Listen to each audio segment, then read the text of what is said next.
But we can get started for the people who are waiting for us on YouTube. What's up, everybody? Welcome to Frank Analysis. I'm your host, Franco. We're going to talk about a lot of stuff today. We're going to talk about Cori Bush in making an appearance in the DC March for Medicare for All with some of the witnesses that I have here on this panel today. We're also going to talk a little bit about Daniel Hale. And we're also going to talk about Emma Vigiland, Kulinski, bootlicking, and telling people to pretty much like shaming people for going out and marching for Medicare for all, and these people and shaming them for telling politicians to talk about this, which I mean they should. It's their job. But anyway, we'll get into that. Let's go around the table and introduce everybody. We have Kobe over here. What's up, Kobe? How you doing, man? You want to introduce yourself to people here? It's your first time. Yeah, so my name is Kobe. I'm an independent journalist, citizen journalist / activist. There's always been kind of an interesting line between the two I've been trying to find. But yeah, I mean, I wouldn't call myself an official organizer of the March for Medicare for All or anything. I was kind of just a activist who got involved with promoting the march. And, you know, I went there as a journalist covering the March for Medicare for All. I went live with a lot of the speakers speaking. I went live during the march itself. I interviewed a lot of people. I've tried to interview Cori Bush, but yeah, that's me. Which I can't wait to get into. And we also got Colin returning to the show. What's up, brother? How you doing? Good. How are you, Franco? Thanks for having me on again. You want to introduce yourself to, some of the people who haven't seen you in a while, and also some of the new people who've subscribed to the channel? Yeah. So, Colin, I am a multi-international dude, based in DC, early childhood educator and education advocate in the city. Got involved in politics, during 2016 after I became a U.S. citizen in 2015, and obviously just shifting more to the left each preceding year since. Actually have my own YouTube channel, which I hope, if everything works out with editing, this weekend, called Kumano Kumano, which is Luganda phrase meaning come back, old friend. And just basically a podcast based around issues centered in East Africa, which I had the opportunity to live for a bit and to make frequent visits since.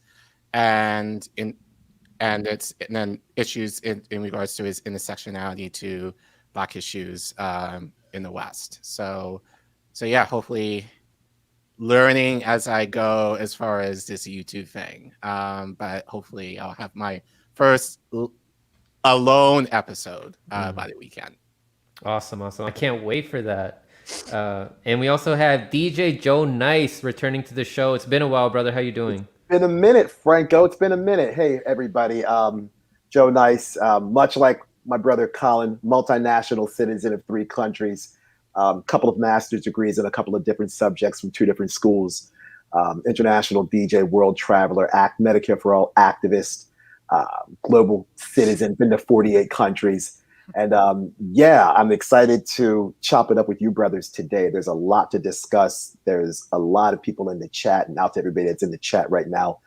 Please, and Franco, I'm going to help you a little bit because I know there's some stuff that you got to say as a result of being the host, but I'm going to say it anyway. Please make sure to press the like button. Of course. Please share this stream on all your social media outlets, Facebook, Instagram, Twitter. Also subscribe.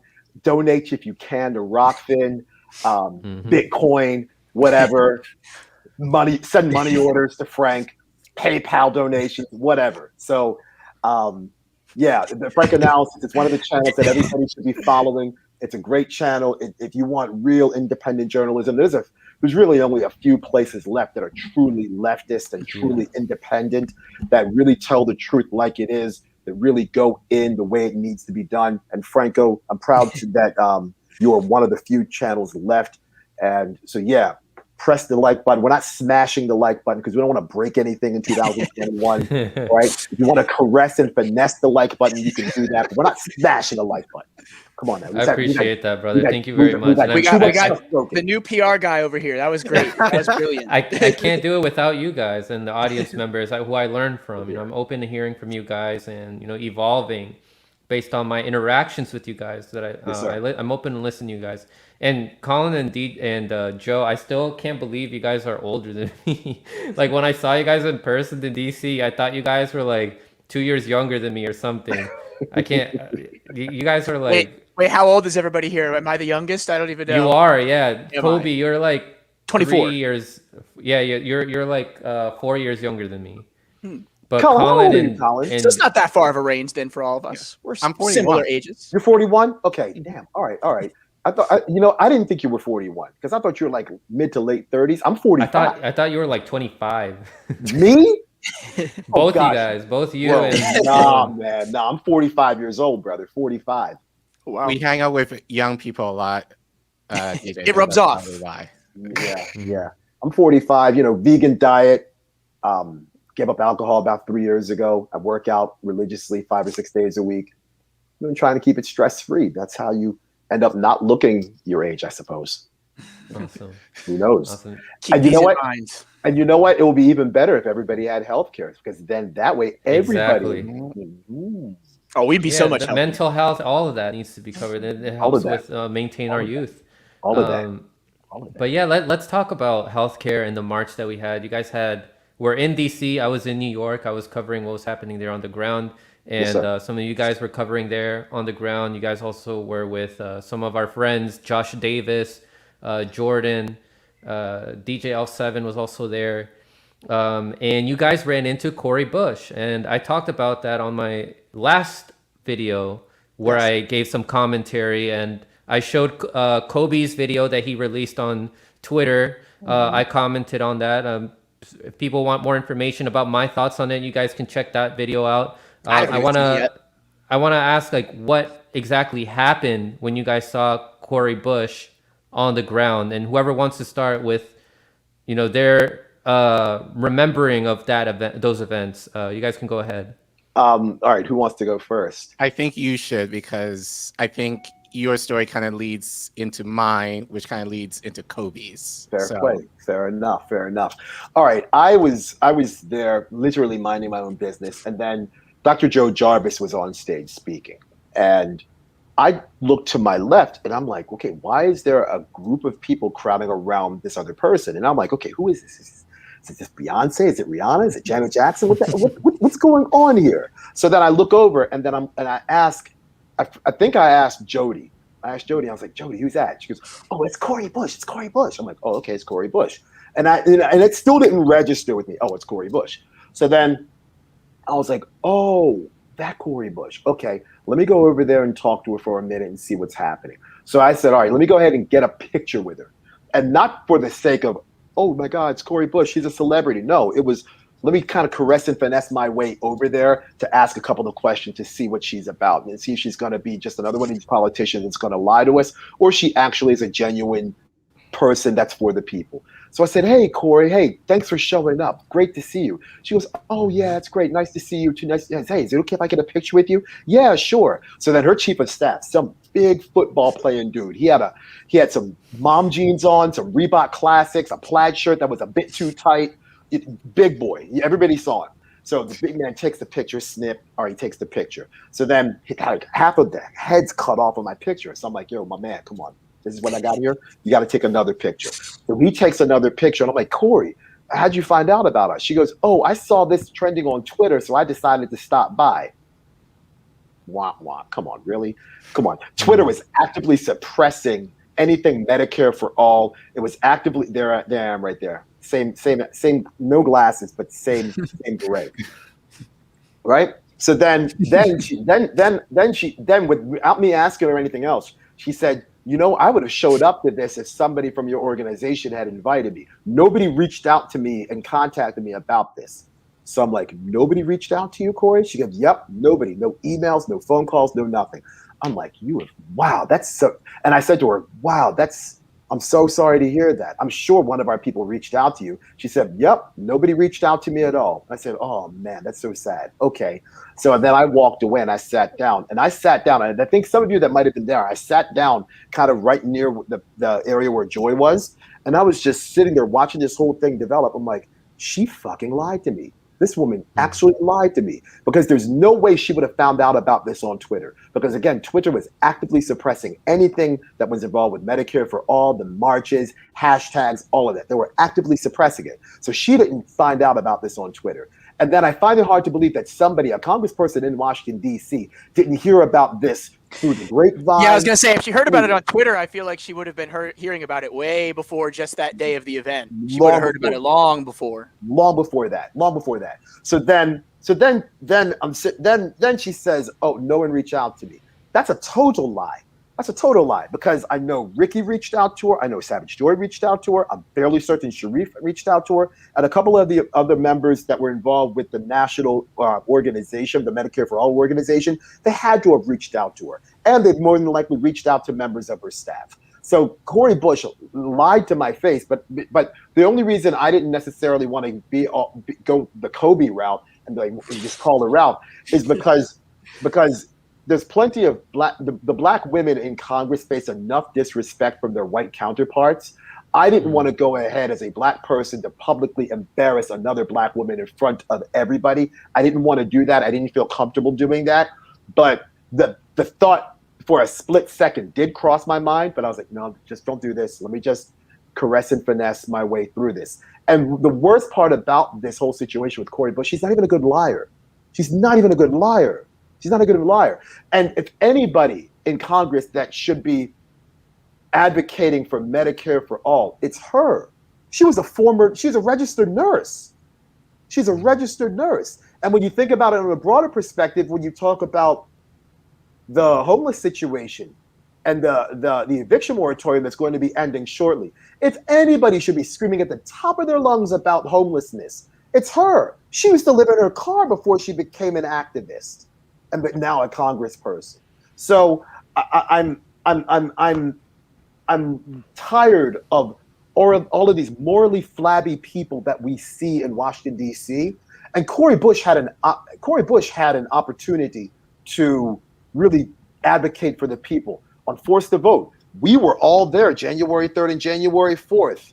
There were 35 or 40 of us. Don't drop the ball. Medicare for all. Everybody in, nobody out. That's what healthcare is all about. We all were there. And 25 cops on Medicare for all. Yeah. Exactly. We were all there. And all she had to do, or any of the progressives, or anybody for that matter, could have just walked out, said, "Hey, I'm for Medicare for all. I support you all. I'll have my chief of staff order you all 20 pizzas and some coffee. And I'll withhold my vote for Nancy Pelosi." None of that.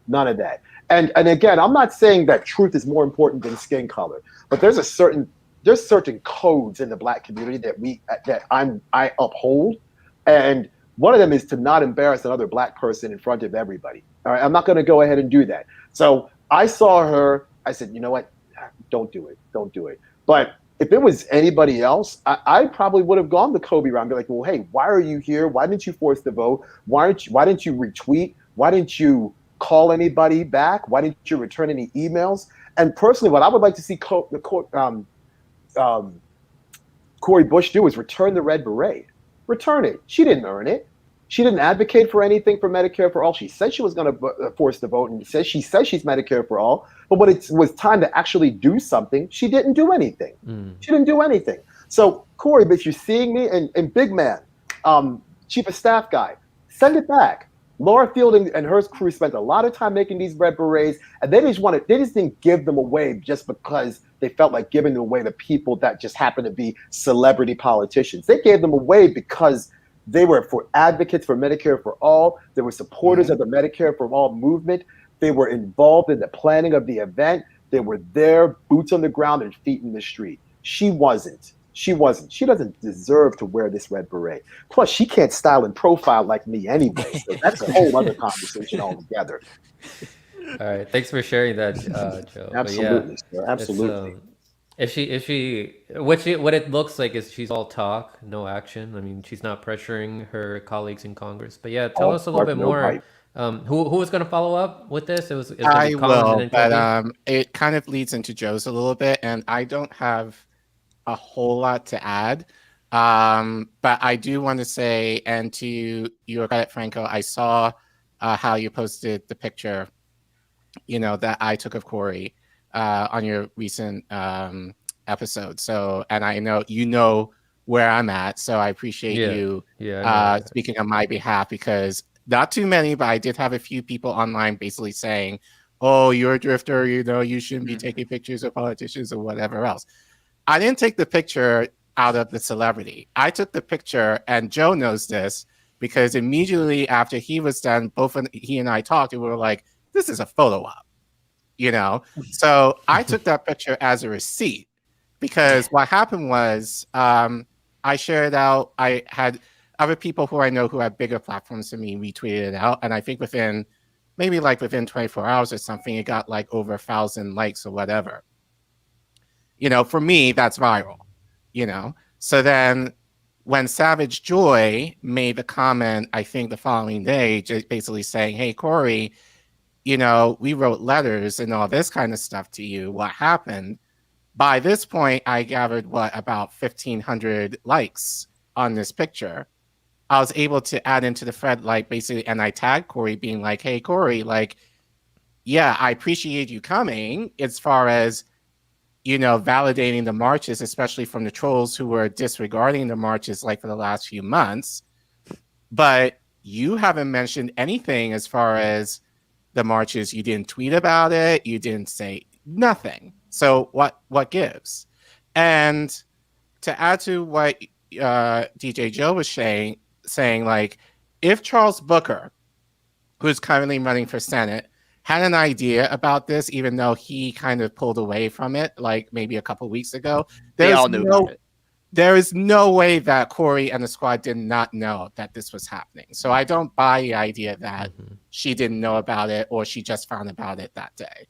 So just to kind of add to what DJ Joe was saying, yeah, she was obviously lying about not knowing and just finding it out that day.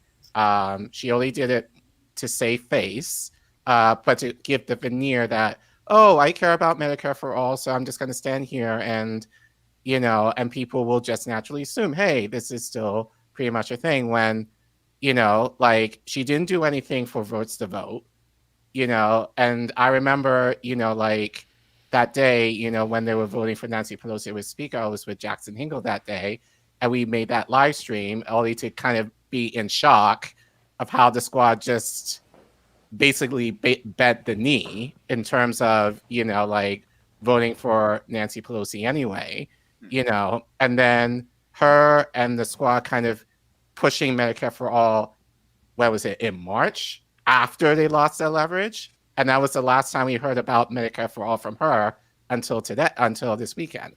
Well, not even, because she hasn't even said anything in regarding to the march. So it was just all to save face. It was just all for the photo op. But as I said, that was more for a receipt, you know, for me in as far as a citizen, just being like, "Hey, you ran on this. What's going on?" You know, so if anything, you know, like, I know people are saying, "Oh, you have to be nice to our politicians," you know. Fuck that. I'm not going to be nice for people who ran on a campaign that's going to benefit my life, only for them not to do anything about it. You know, like, now we're 6 months into this new presidency. No tweet, no movement. So if anything, I'm going to go harder on Cori now, and I have to prove to do it. You know, like, we are hardest on the people who we care the most about. I don't care about Joe Manchin, you know, and all the other corporate Democrats and Medicare for all. They already told us that they're not for it. There's no convincing them.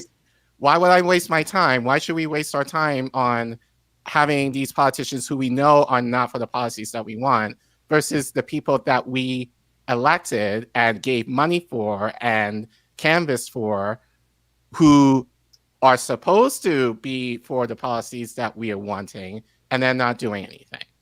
So, so yeah, just to kind of clarify to all the people who are kind of saying, "Oh, Colin got bought into the celebrity." No, I didn't.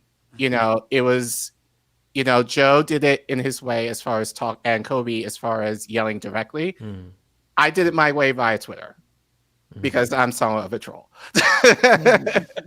So let me get this straight. She saw the event on Twitter, supposedly, which I think it still could have happened. Like, maybe people like were replying to her, but she knows about the event and she doesn't retweet it. She doesn't talk about it. She does one tweet from her could have brought so many people, more people to these events happening in 50 different cities. Yeah. And I mentioned that on Joe's show earlier. Like, if Trump was able to have one tweet go out in whatever you want to call January 6th, we're not going to go into the wording now, but if Trump was able to tweet out, meet at the Capitol for January 6th and having a mass of people show up to that, how much more powerful would it have been for any member of the squad to tweet out, go to the marches? There's 50 plus around the country, pick one. How much more of a impact that would have had? And then, as something like Brianna Joy has said, on her show, the media spectacle of it, they would have been forced to cover it, because only local stations throughout the country, if we were lucky, mention anything about the marches. As far as I know, I think someone said allegedly that's, I think it was maybe MSNBC may have covered it, maybe. I heard there was like 20 seconds. I don't remember that. But it didn't get a lot of, but they were basically blocked out from mainstream media. So can you imagine what could have happened if any member of the squad tweeted this out, saying like, this is happening, even if they didn't show up, And as I said, like, thank you, Cori, for coming, as far as validating the marches, but that was the bare minimum. Like, you could have tweeted out prior to, and I will add Charles Booker to that, because he definitely knew about it and then pulled out. You could have tweeted about it and had it be more of an impact than it had. But yeah, it is what it is. Mm-hmm. And Kobe, you're the one that, pointed her out in front of everybody while Savage Joy was giving her speech and she mentioned forced to vote. So you want to tell us what happened there? Yeah. So I had been, at the moment where I noticed Cori, I was just walking around, walking up to any random people I saw and just like, hey, can I interview you about why you're here and how you felt about force the vote? So I was asking everybody those two questions, just those two. And so I see across the crowd what looks like Cori Bush. So I asked somebody like, oh, is that Cori Bush over there? Nobody knew she was supposed to come today. And so I was like, yeah, I'm going to go ask if that's her. And I'm going to go ask her some questions. And so I walk up, and when she's done taking pictures of other people, I'm like, hey, like, can I interview you just real quick on camera? Just two questions. Her and her chief of staff look at each other, look at me, and they're like, who are you with? And I'm like, just totally here by myself. Like, I just do this alone. I'm an independent journalist. And then they kind of still looked suspicious of me. They kind of hesitated. I'm like, here, I'll even let you know the two questions that I'm going to ask you, and you can decide whether you want to do it after I let you know that. So I'm like, okay, the first question is, why'd you come to the March for Medicare for All today? The second question is, how would you respond to your force the vote critics who say that elected progressives should work together as a bloc to leverage against the establishment for things like Medicare for All? And I worded it that way very specifically because, and I'm getting a lot of criticism for this, people are like, well, why are you talking about force the vote? That was 6 months ago. This is not relevant anymore. That was just a gotcha question. And it's like, no, I very specifically worded it in such a way where, because it's a continued relevant thing of, we still want them to form a bloc to oppose the establishment. People at this event are Movement for a People's Party. People at this event are Green Party. Some people just want them to form a bloc within the Democratic Party. Those are the different theories of how it should happen, but everybody agrees that they should form some sort of opposition to the establishment as a bloc. But when I asked her those questions, she goes, okay, well, I'll respond to the first question. And then she answers the first question, a good answer of why you would support Medicare for All. She came out because she supports it. And then I'm like, but why won't you answer the second question? I didn't want to videotape her at all yet, because I'm like, well, I want to be able to answer both of these. She's like, oh, well, that second question, it's just kind of a made up thing. It's manufactured division. Nobody's really talking about that. It's not a serious thing.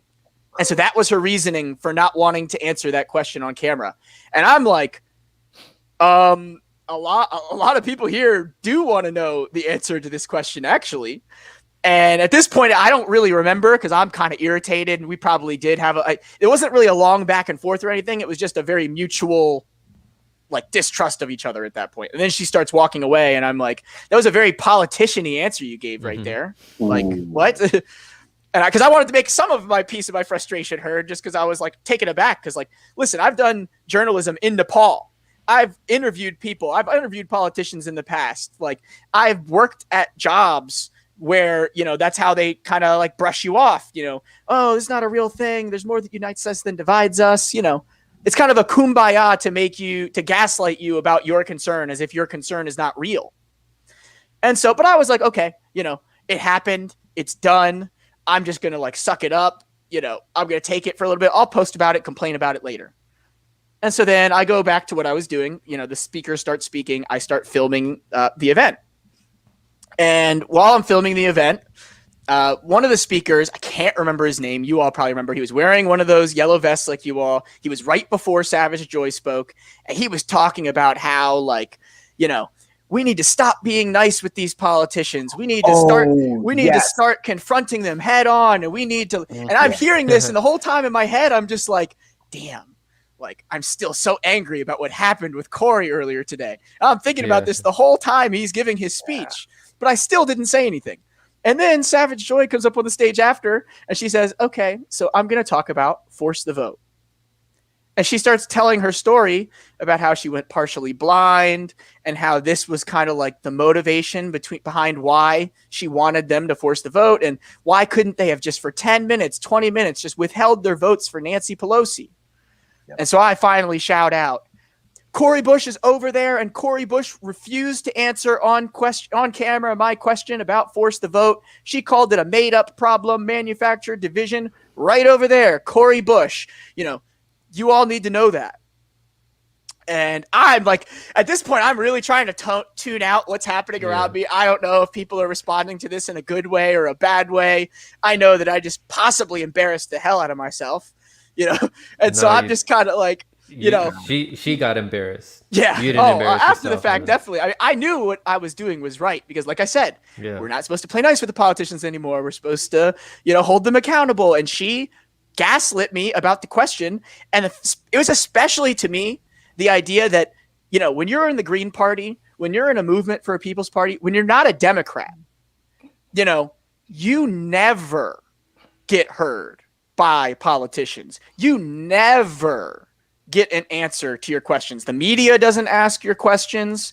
If I ask the question, I'm just a jackass independent media person who she doesn't trust and doesn't want to answer the question because she thinks it's a gotcha or something. You know, nobody wants to respond to people who want a block. Because to me, force the vote, I'm not a Democrat. But to me, that was like a compromise. That was like okay, well, if they're not going to independently oppose the Democratic establishment, can they at least, you know, inside the party, like the Justice Democrats' original mission was, you know, a tea party of the left, you know, take the party from the neoliberal establishment. And when that didn't happen, you know, well, now I've gotten even more confident in my opinion about being outside of the Democratic Party because they just shifted right. Yep. Exactly. It's funny that, Kobe, as I was thinking about it, you know, it's funny that you felt that Cori was very distrustful to you when, ironically enough, like, how did she got her start from independent media? Exactly. Mm-hmm. You know, like, I know the Vanguard had her on, you know, like when she was even before that, Colin, like in 2016, Kulinski interviewed her, and I think Jimmy Dore even interviewed her. Yeah, right. I think so. So really, she shouldn't really have a right to kind of have that distrust of you. Was it the anti-imperialist shirt? Right. Was Given it that's how, why would that scare her away, right? Isn't she supposed to be for that stuff too? Has she said anything about Julian Assange? No. And you know what? I would rather have not gone if she's just showing up to pander for a photo op and to give people false hope that, oh, look, she's still on our side. She's showing up here in solidarity. No, we're not falling for that anymore. And that's why I applaud you guys for coming on here and, you know, giving your testimony about what happened. Kobe, I applaud you for calling her out. She deserves that. We're not falling for that anymore. We're not going to have our time wasted anymore. We're going to have more of these events. And we're even going to go beyond that. We're going to talk to people in our community and tell them about the problems of our country and solutions that we can have. So, guys, I appreciate what you guys did. Thank you. Thank you guys. Thank you so Yeah. much. So you guys unfortunately received some backlash though, and Kobe, you especially. And I want to talk about that a little bit. Yeah, I'm 'cause- happy to clear up any air on anything. Actually, before you even ask it, what Joe was saying earlier about, why he doesn't say anything because, the unspoken rule of, you don't want to embarrass the black woman. And that was the one critique, I felt really bad. I really did, in the sense that it never was about that. And people who know me know that it was never about that. Of course, the Chantel Brown fans on Twitter who are smearing me as a racist don't know me at all. And, they are jumping to that conclusion right away. But it's like, if it had been Jamie Rashkin, my representative, a white man who was there, and he had given me the runaround on a question like that, I would have responded the same way. It's that runaround. It's the politician double speak of there's more that unites us than divides us. That's the type of thing to me that gets me. It had nothing to do with race or gender. Yeah. And Jamie Raskin, and obviously Jamie Raskin, I think, is in the 6th congressional district in Maryland, or 8th. Yeah. I don't know what the number is. Yeah, but he's Maryland. He's also my congressperson. Yeah, Oh, he's nice. Maryland. It's He's a weird Maryland. district. Yeah, he's Maryland. So he's been there a long time. And I'm sorry that you're receiving all this heat online, because it's undeserved. And the people that are tone policing you for the way you conducted yourself with Cori Bush, and are not excoriating Cori Bush for her lack of commitment to her campaign promises, or her inability to answer 2 questions, and 2 relatively easy questions that any public servant should answer. Exactly. You're not the one that has the problem. Everyone criticizing you is the problem. What kind of change, like what kind of country was able to have revolutionary changes in their country or benefit the lives of people by just being nice to politicians like that, when they're not doing their job, when they're not doing the things that they promised, that we put our blood, sweat, and tears and money into helping them win, and then they're not delivering? Imagine if you paid somebody to paint your house and then they don't do it and then they just take your money, right? Wouldn't you be pissed off? Oh, yeah.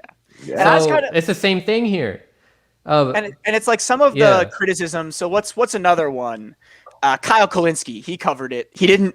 Oh, name we're gonna drop get or to anything. that Oh, we're too. gonna get to that. Yeah, I was say. Yeah. Oh, you want to? I'll let you go first. Then we'll get there. Oh yeah, but let's talk about Jordan and Jen from Status Quo. I just want to say, as far as their on the ground coverage, I think they do great work. I'm appreciative of that. I think more people need to do on the ground work like they do. But when there comes to political commentary, I can't disagree more with a lot of the stuff that they say. But can you tell us like how they came at you, Kobe, like on Twitter? So this totally caught me off guard. I was not expecting the video to get to the point where it has 100,000 impressions. Did not think it'd go that far. But so I get a notification. I look at it, and somebody had replied to the video with a clown emoji. And I'm like, who is this? It's no substance. I would have thought it was like a random troll. I thought it was. Yeah. And so then I click on it, and it says Jen from Status Quo, and I'm like, didn't I see her right next to me at the event? I was like, wasn't she like right there? And so I respond like, just a clown emoji, no constructive criticism or anything. Like, what am I supposed to do with this? I don't know, because I like Jen. I like Status Quo. I respect the work they do on the ground. I don't want a problem with them, So I want to understand where I crossed their line so I can understand, whether I think it's legitimate or not. And so, I respond that way.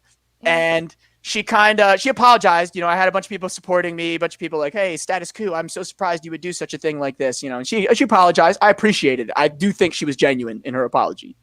But like, basically her and Jordan were taking the stance of, I was too, this is the one person in Congress who actually showed up at the event. I should have been gratuitous for her. I should, and here's the thing. I even pushed back on Jordan. Jordan had made a comment where it was kind of like, disagreeing with me. And I was like, but Jordan, shouldn't we like encourage bird dogging? When I thought we're all journalists here. She dodged my question. I'm trying to still get the question answered. So I decided to bird dog her. And his response was, yeah, I agree with bird dogging, but I don't agree with doing it with such venom. And I'm like, where was the venom in this exchange? I thought I was relatively nice. Like, I didn't cuss. I didn't insult her. I didn't, I thought I was It's pretty just nice. goalpost moving. Well, it's like, where's That's the just what it line is. between bird dogging and venomous bird dogging? Like, I don't understand how it crossed the line, and I didn't get a good idea from him of why it crossed the line. But I mean, it happened. I think we've reached a good conclusion where, by the end of it, we disagreed, obviously, on the substance of criticizing Cori in the way that I did. But at least we it wasn't, I'm a clown that they, can't talk to or have dialogue with. Because that's the thing for me is, even if we have this big disagreement on something like that, the only way things will ever change is if we keep talking and keep having these conversations. So I didn't want them to, this clown joke block, never going to talk to him ever again. Like, I like their work. I respect what they did with Flint, Michigan. Like, I want to still communicate with them going forward. Yeah. Yeah. Colin and Joe, what do you guys think about that? I didn't see it. I didn't see it. I mean, I was on the road all day Sunday, so I mean, I can't really watch YouTube while I'm driving. Oh, this was just Twitter replies. Yeah, it was on Twitter. It was all on Twitter, same thing. I mean, same thing. I really wasn't even paying attention, and I've had hundreds of notifications since Saturday afternoon. So I mean, I totally missed it. So I mean, I really don't know what to think. But yeah, I mean, I can't. I mean, I status quo. I mean, again, I'm good friends with John. John Farina is a good friend of mine, and I think he's the best at what he does in terms of video journalism. And there's, again, like you say, Kobe, their coverage on the eviction crisis that they've done recently has been excellent. I think their coverage on the Flint water situation has been second to none. Their coverage at Dapple and Standing Rock has been excellent. Yeah, I mean, we are not a monolith. We were different people. So we're going to have a difference of opinion politically, ideologically, etc. But I think there are certain fundamental tenets of being anti-imperialist, anti-establishment that should be adopted, whether there are certain nuances within that spectrum of politics that makes us who we are as individuals. And I'm a little bit disappointed to see that Status Quo was trying to have a go at you, because if anything, they should have been retweeting and supporting what you said. Because I was especially surprised because Jordan Sheraton badgering Donna Brazile like he did in 2016 about the whole rigged election in 2016, like that inspired me. Like that, I thought that was one of like the greatest interactions I'd seen where a journalist holding a public official accountable, you know, and that's why I was especially shocked that they came at me like that. Cause I'm like, I thought Status Quo like did this type of thing. But now they're telling us to be nice. But yeah, doesn't Jordan do that? Like challenge, like even like people he speaks to, like when he claims to challenge Bernie Sanders, which he does give some critiques now, but then he tells us to still support the Democratic Party and to be nice to these politicians, which we've been discussing. We're not going to get anything accomplished by being nice to them when they're not doing the things that, you know, we worked our asses for to help get them elected. Yeah, so I mean, I'm not going to add too much, but I think that's just kind of strange how he'll be the one to kind of push on like average citizens in terms of their views when he's on the ground, but you can't challenge a politician for not pushing for a policy that we voted her in for. I think that's kind of a little sus to me. Very. Yeah, and not only that, but she's not challenging Joe Biden or any of the corporate Democrats on the acts of imperialism that we're doing in other countries, how we're still negotiating and giving money to Israel, which is an apartheid state, how we're still bombing Somalia, Syria, all these countries, how we're still imposing sanctions on Venezuela, Cuba, and Yemen, and supporting dictatorships like Saudi Arabia.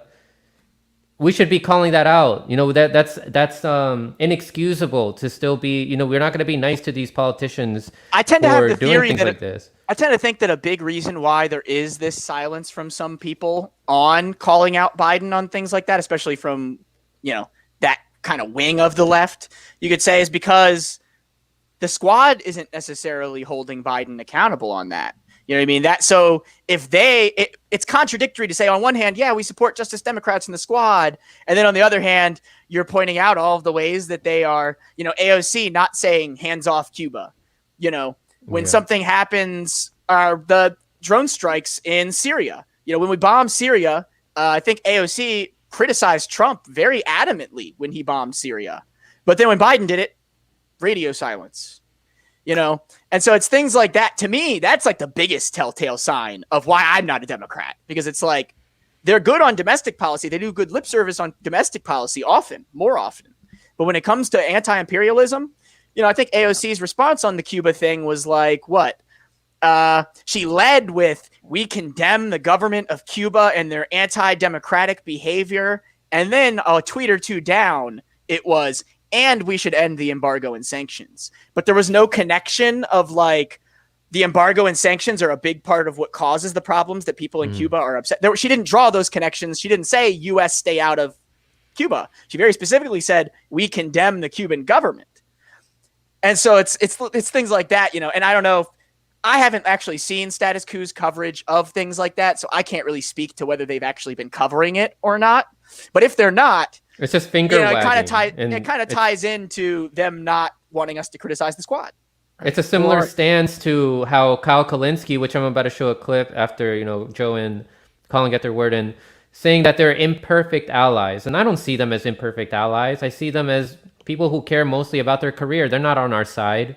They're sellouts. They gave up the things that they promised us for that they were going to do for political expediency. And I'm glad that a lot of people are recognizing that now. Like when I was on the ground in New York, there was a protester there that gave me his list of enemies against Medicare for All. And he listed the squad and all these progressive politicians saying that they're sellouts. They care more about their career than about actually doing the things that they promised for. And they're going to keep pandering to make us think that they're still on our side, like what Cori Bush did when she went on the ground. Yeah. Go ahead, guys. Yeah, it just reminds me, and I shared this on Joe's channel earlier today, we had an illegal airstrike in Somalia, and we're not talking necessarily about the fact that it's illegal, and Ilhan Omar wrote a letter to Biden, but just the way she wrote it, it just gives the impression that there wasn't any accountability from Congress as far as,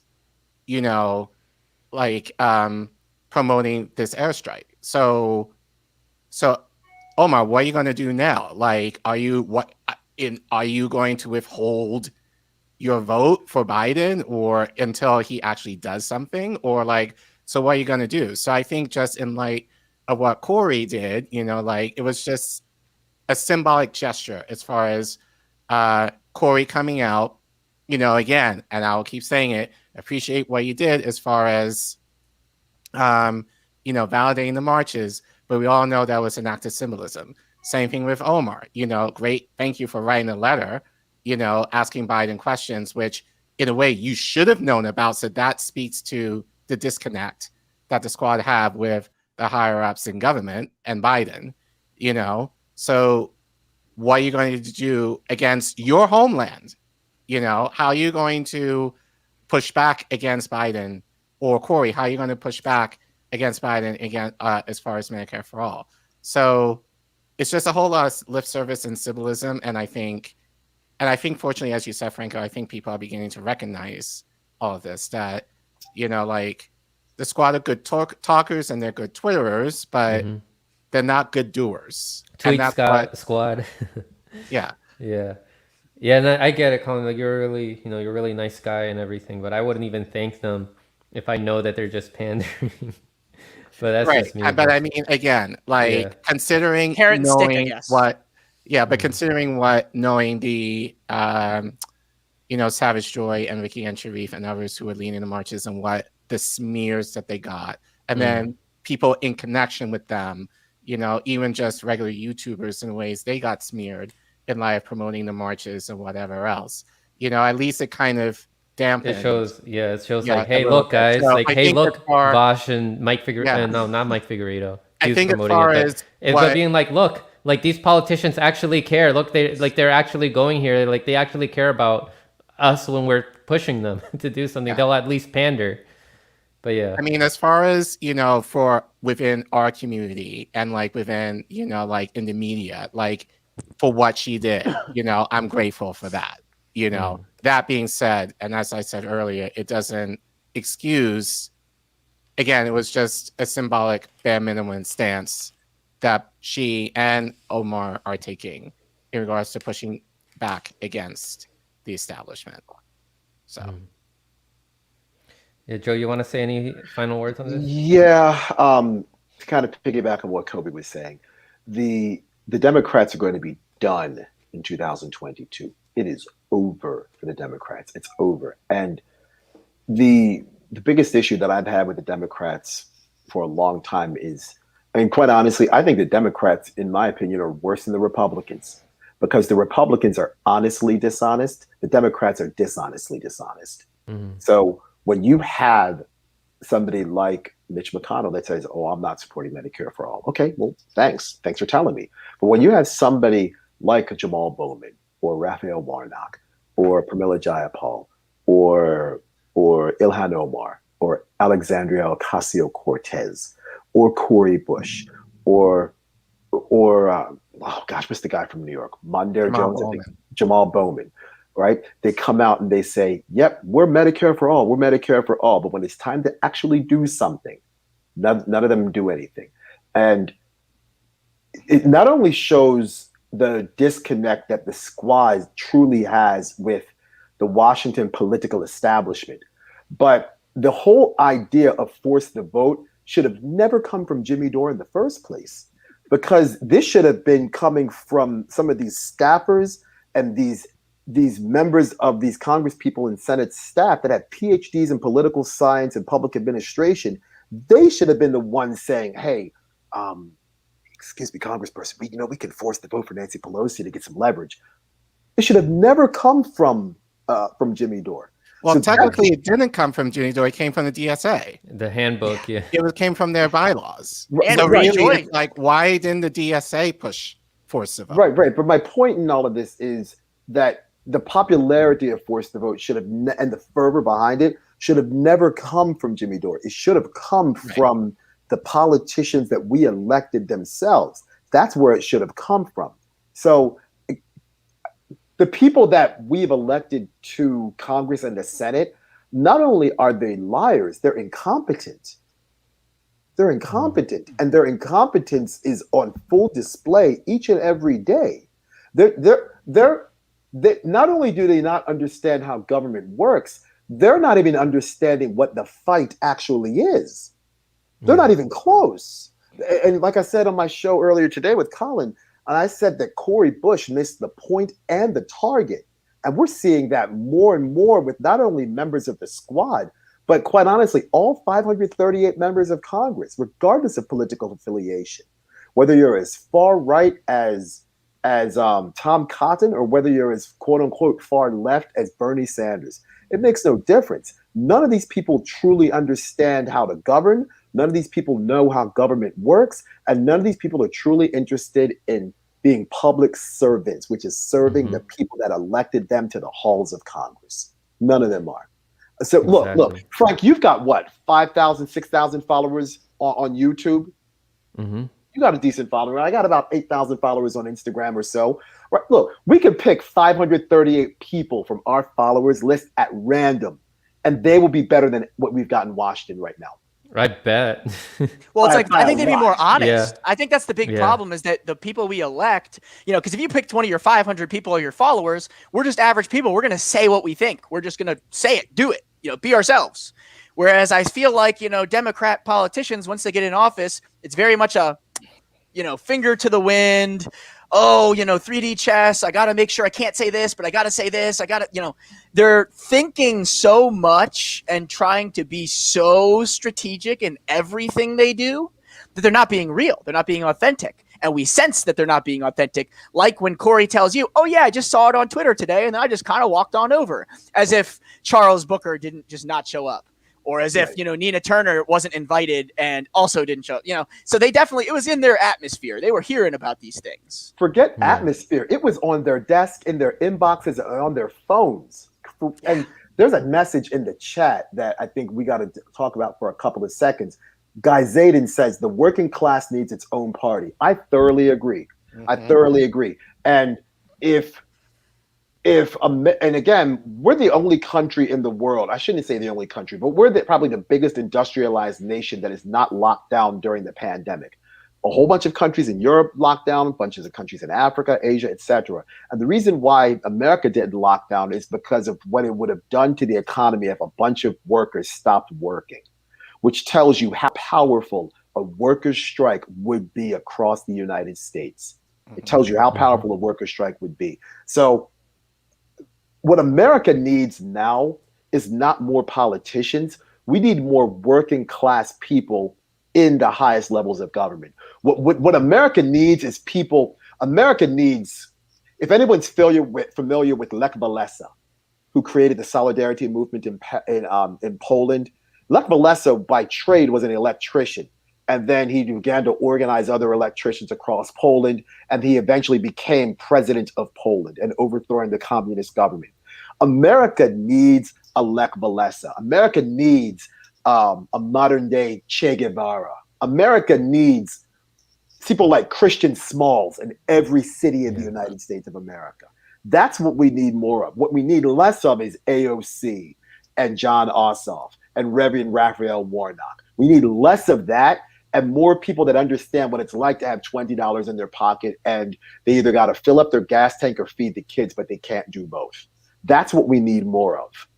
And for the time being, we got to expose these people so that people don't get misguided by these politicians. There's something about politicians that attracts them to be this kind of job. And, they just become fake, like you guys were mentioning. But then there's something about them. They emit some kind of energy that creates sycophants around them. Like there's people that will just defend them. No matter what action they do, just because they hold some position of leadership, they think that we have to be defending them, and we'll be like, oh no, don't question them, trust the plan, trust them, right? I feel like that's a particularly American problem because when I look at other not necessarily I see the looks of face. I'm doing this a little hyperbolic, but in the sense that we only have two political parties. You know what I mean? So in America, if you don't like your politician, but it's blue and you can only vote blue and it's been the same one in your district, people just, I feel like they're trying to make it make sense in their head. So they have to like that politician because what's your alternative? You can't vote Green Party. You can't vote third, in their heads, they're not even options. Whereas in other countries, you see, in Europe, we'll say as an example, with multi-party democracies where parties rise and fall, rapidly. You could see a government fall and then a new party appears and all of a sudden that new party is huge. Whereas in America, it's always in the context of this is a Democrat. Brand. Yeah, literally. Yeah. And that's what the squad has become. They're a brand. But you're right, Kobe. I think you're going to have like the normal sycophantic, fans of, but I think in America it's especially kind of weird of how like Stanish we can become for like people that we don't know that have that control and power. Like the idea that you can be a fan of a Supreme Court judge problem and have a doll in your room. It's like very odd to me. Like it's psychotic. Yeah. So it's just kind of like, but I think especially in America, like it's that specific kind of weird that I don't get, like our job is not to celebritize politicians.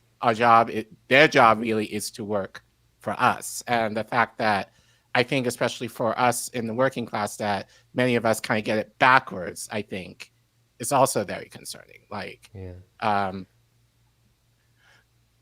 you just got to keep making them aware. Yeah. When what America, and to go along with what Kobe was saying, and what America needs is, and unfortunately, we're too, I don't want to use the word lazy.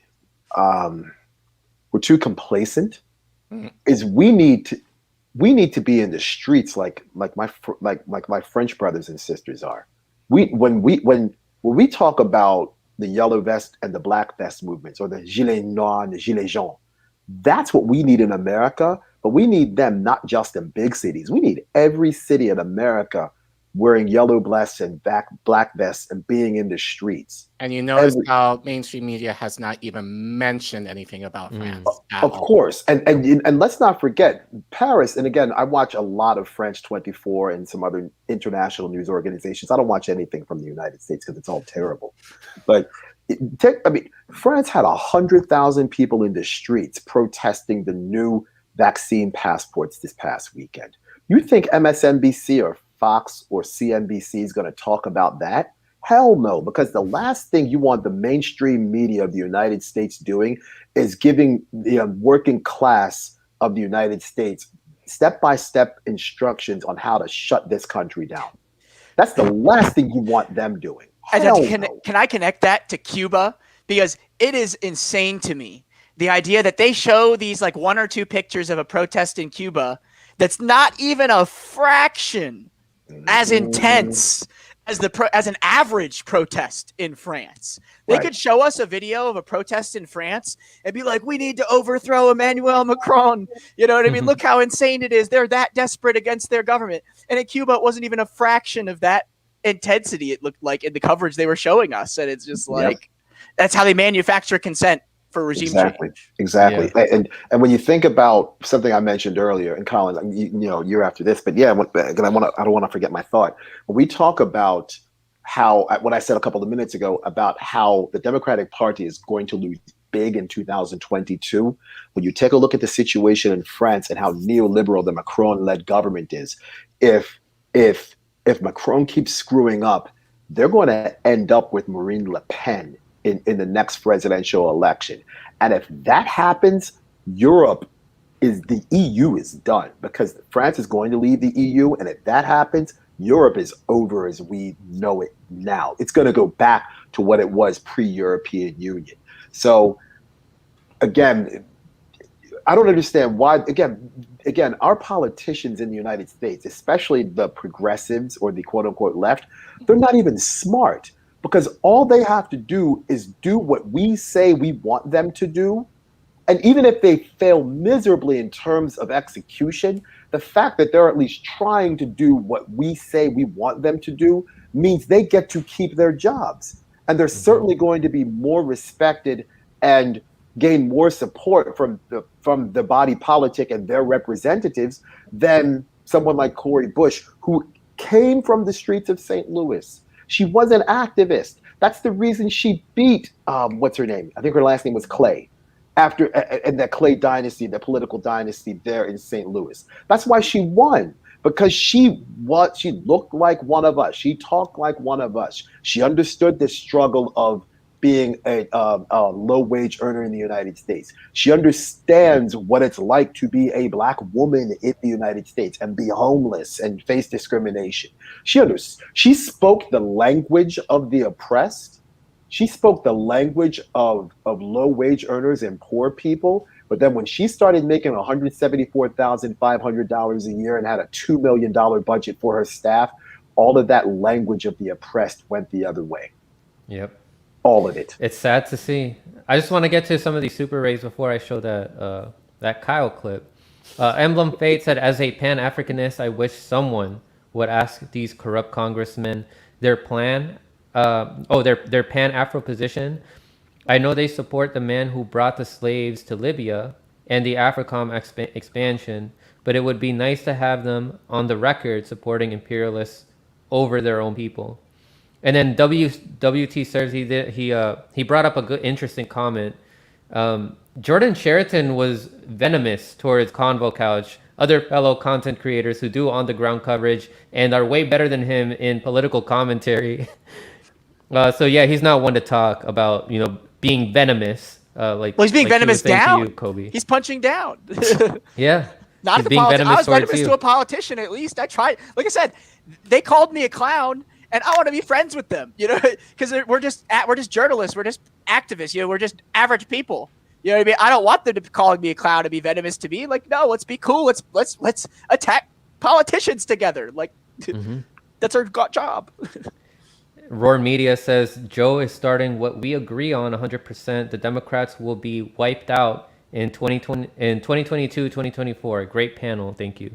Yeah, thank you, Roar Media. Thank you for helping out with, helping to have this, to strengthen this community that we have as independent media content creators, as well as the audience members. You guys do an awesome job. You guys should check out Roar Media.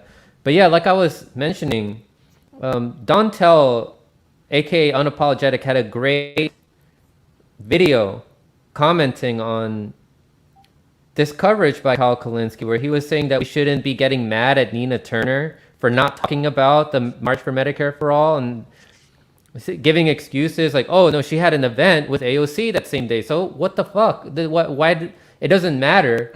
If these issues are actually important for her, she would be on the ground or at least supporting these direct actions, but she's not. But I just wanted to play one these. tweet. That's Just all one. it takes. And even that, then that's the bare minimum. But I'm going to show this clip to you guys and I'll get your guys' thoughts. Mm-hmm. Let me put the volume up. Her criticism was, well, a lot of what was going on in these rallies is people were like jumping on Nina Turner, for example, because I guess Nina Turner was invited, but she already was doing a campaign event for her. The election's coming up very soon for Ohio District. So her and Alexandria Ocasio-Cortez were rallying for Nina Turner, and I guess some people who were part of this march were going after Nina Turner and saying, like, how dare you have an event that conflicts with the Medicare for All march? And so people were using that to go after her. I mean, my personal opinion on that is that I don't believe for a second that Nina Turner is against Medicare for All. I think she's one of the most profound and aggressive advocates for that policy. So I do think that Straw man argument. March who would use it to sort of go after our best Congress people in ways that are inaccurate, I wouldn't do that because that is strategically silly. And it's also just not true.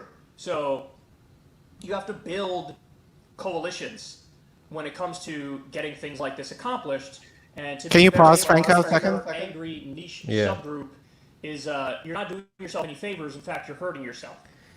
I do doubt that if she's actually for Medicare for All, she's not supporting any of these direct actions. You can say that you're for Medicare for All until you're blue in the face, but if you're not pressuring your colleagues, then, I'm going to have some doubt. But go ahead. Yeah. Oh, yeah, my bad. Hang on. There's an echo. Let me fix that. All right, go ahead. All right. So I actually when I first saw this, I think it was yesterday, I got very pissed off. I didn't watch the whole thing. So this morning I watched the whole thing entirely. So I think there were parts that I agree with Kyle on, but this part I'm just like, no. Like, first of all, he was kind of talking about like, oh, you have to build coalitions and all this kind of stuff. Dude, the coalitions have been built. Medicare for All is popular. So the coalition job is done. Especially given at these marches, you had every walk of life, it was nonpartisan march. So, and Medicare for All has 70% support. So what more coalition building do we have to do, Kyle? Like, that was my first thing. And I made this comment with Joe earlier. Like, to be fair to Kyle, like, he at least kind of mentioned about the marches last week. Give him credit. I'll give him some credit for that because we have other bigger YouTubers that did not mention anything about it. But Kyle, we know your story. Like, you lost your dad due to him having cancer, which, if he had Medicare for All, could have been prevented. Could you have gone off your high horse for a second and attend the march in New York? That wouldn't have been a big issue for you. Look, to get it, He would have had to face me. Right. I would have been you know what? questioning him. Like, you know what? He says he's like very much introverted, which I get. I'm very much an introvert as they come. Like, I don't want to leave my house, like if I don't have to.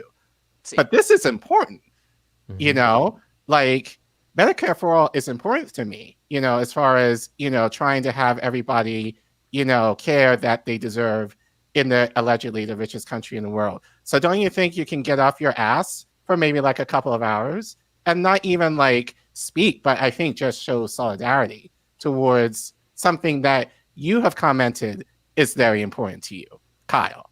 So yeah, I just had an issue, which kind of reminds me of something similar to what Anna Kasparian kind of mentioned in her tweet earlier today. Which, we're gonna show funny that. enough, considering that I think that both he and TYT are on the outs now, but they're still kind of talking and tweeting about similar shit.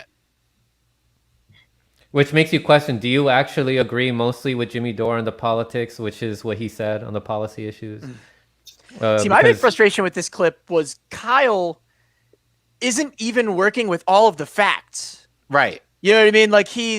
It'd be one thing if he was like accurately describing the situation, the concerns that people had with Nina, because I don't know who he's talking about. Now I'm not working with all the facts.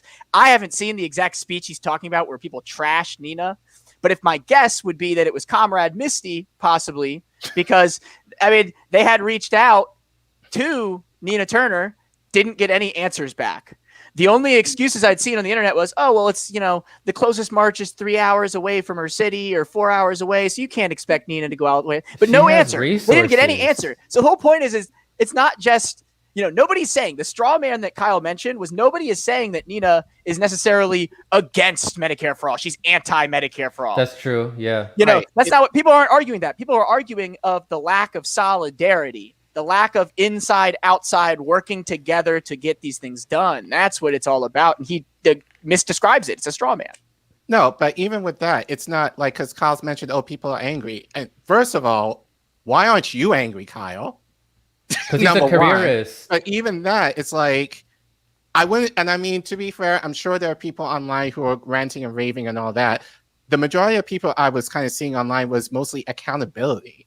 Like, do your damn job. Like, if you ran for Medicare for all, what are you going to do to get us at least a couple steps closer to getting there?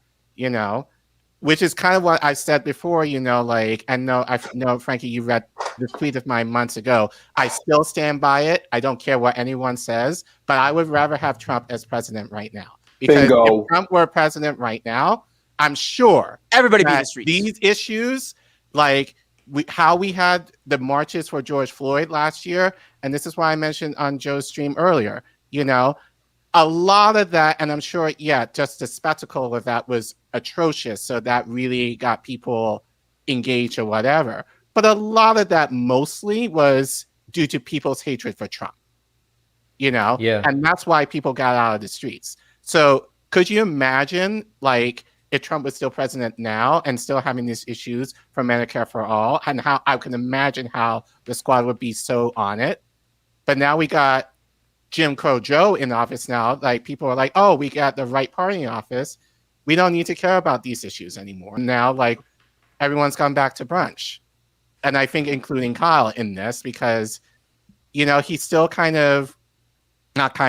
he's still defending Justice Democrats, even though he says, I think finally admitted, they're a failed experiment, but he still gets justification to the squad, and saying, they're not that bad. They have the best interests at heart. They mean well and all that kind of stuff. He's their lawyer, right? It's like, Right. So, I mean, it's to me, it just shows how much of a careerist Kyle is. Like, he cares more about, he's comfy, like, he's well off now. He's comfy in his studio. He's not struggling. So these issues aren't urgent for him. Right. So he would rather be nice to these people and gain the attraction of those same people who watch TYT or who watch Majority Report by being like, oh, look, see, I'm a pragmatist. I'm still able to say that these people are still on our side. But no, like, you don't, Kyle, you don't understand the urgency that a whole bunch of these working class people feel. All these homeless people, all these people that don't have access to healthcare, or who don't have healthcare, and who are dying, or are inundated with debt. All right, you're not struggling with that right now. You had your father who passed away, but there's, in the meantime, there's a bunch of other fathers, mothers, brothers, sisters who are dying and you can prevent that from happening if you actually pressure these politicians rather than being their lawyer, saying that they have the best, that they're just imperfect allies. Nah, they're not our allies. They care more about their career, just like you care more about your career.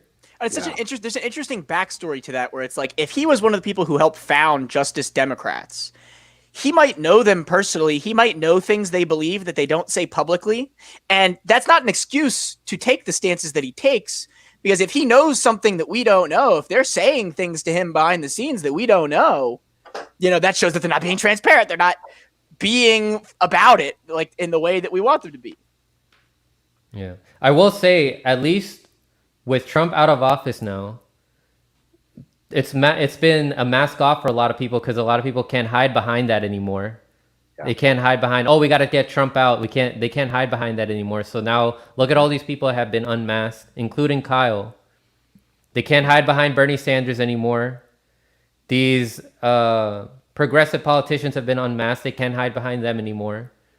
So we're finding out, who's really about actually implementing change and who's really just in it for their careers. And that if things actually did change, they wouldn't really have anything to talk about on their shows. Yeah. Right. I mean, I think it's just easier for Kyle to kind of talk about these issues rather than, and again, you don't have to necessarily, he's not a politician, so I'm not going to hold him to the same caliber as like anyone in Congress or whatever. But again, you talk about all the time how these issues are important to you. You would think that he was essentially punching down at us for being rightly angry, over the fact that the people that we canvassed for, paid money for, money that we may not necessarily have, but in the hope that they're actually going to work for us, have so far have not kept up their end of the bargain. And he's copying for them versus, the people. So that's just kind of my issue with Kyle. Is just kind of like, I don't like how, and we kind of saw this, especially like with the TYT Jimmy Dore fiasco, how he tried to play both sides. And he ended up getting burned by essentially both, I assume Jimmy Dore, but definitely from TYT, because he kind of both sides, and he's doing it again, as far as. He won't learn his lesson. Right. So it's like, Kyle, pick a side, and I think especially for an issue that it's really like you're very much connected with this issue. You would think that you would side with the people as far as, again, if they're angry, they have a right to be angry, but I'll say more frustration and accountability is what people are calling for. But you're punching down on the wrong people, man. You should be asking, your fellow Justice Democrats, what the fuck are you doing? And it's so ironic because, like, one part of it, it's so weird because I've been watching Kyle since like 2015 off and on.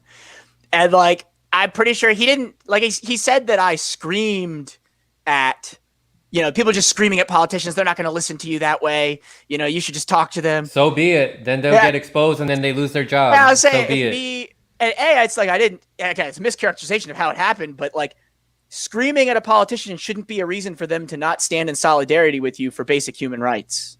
You know what I mean? That's if screaming at a politician makes them not want to give us basic human rights, that says more about them than me, right?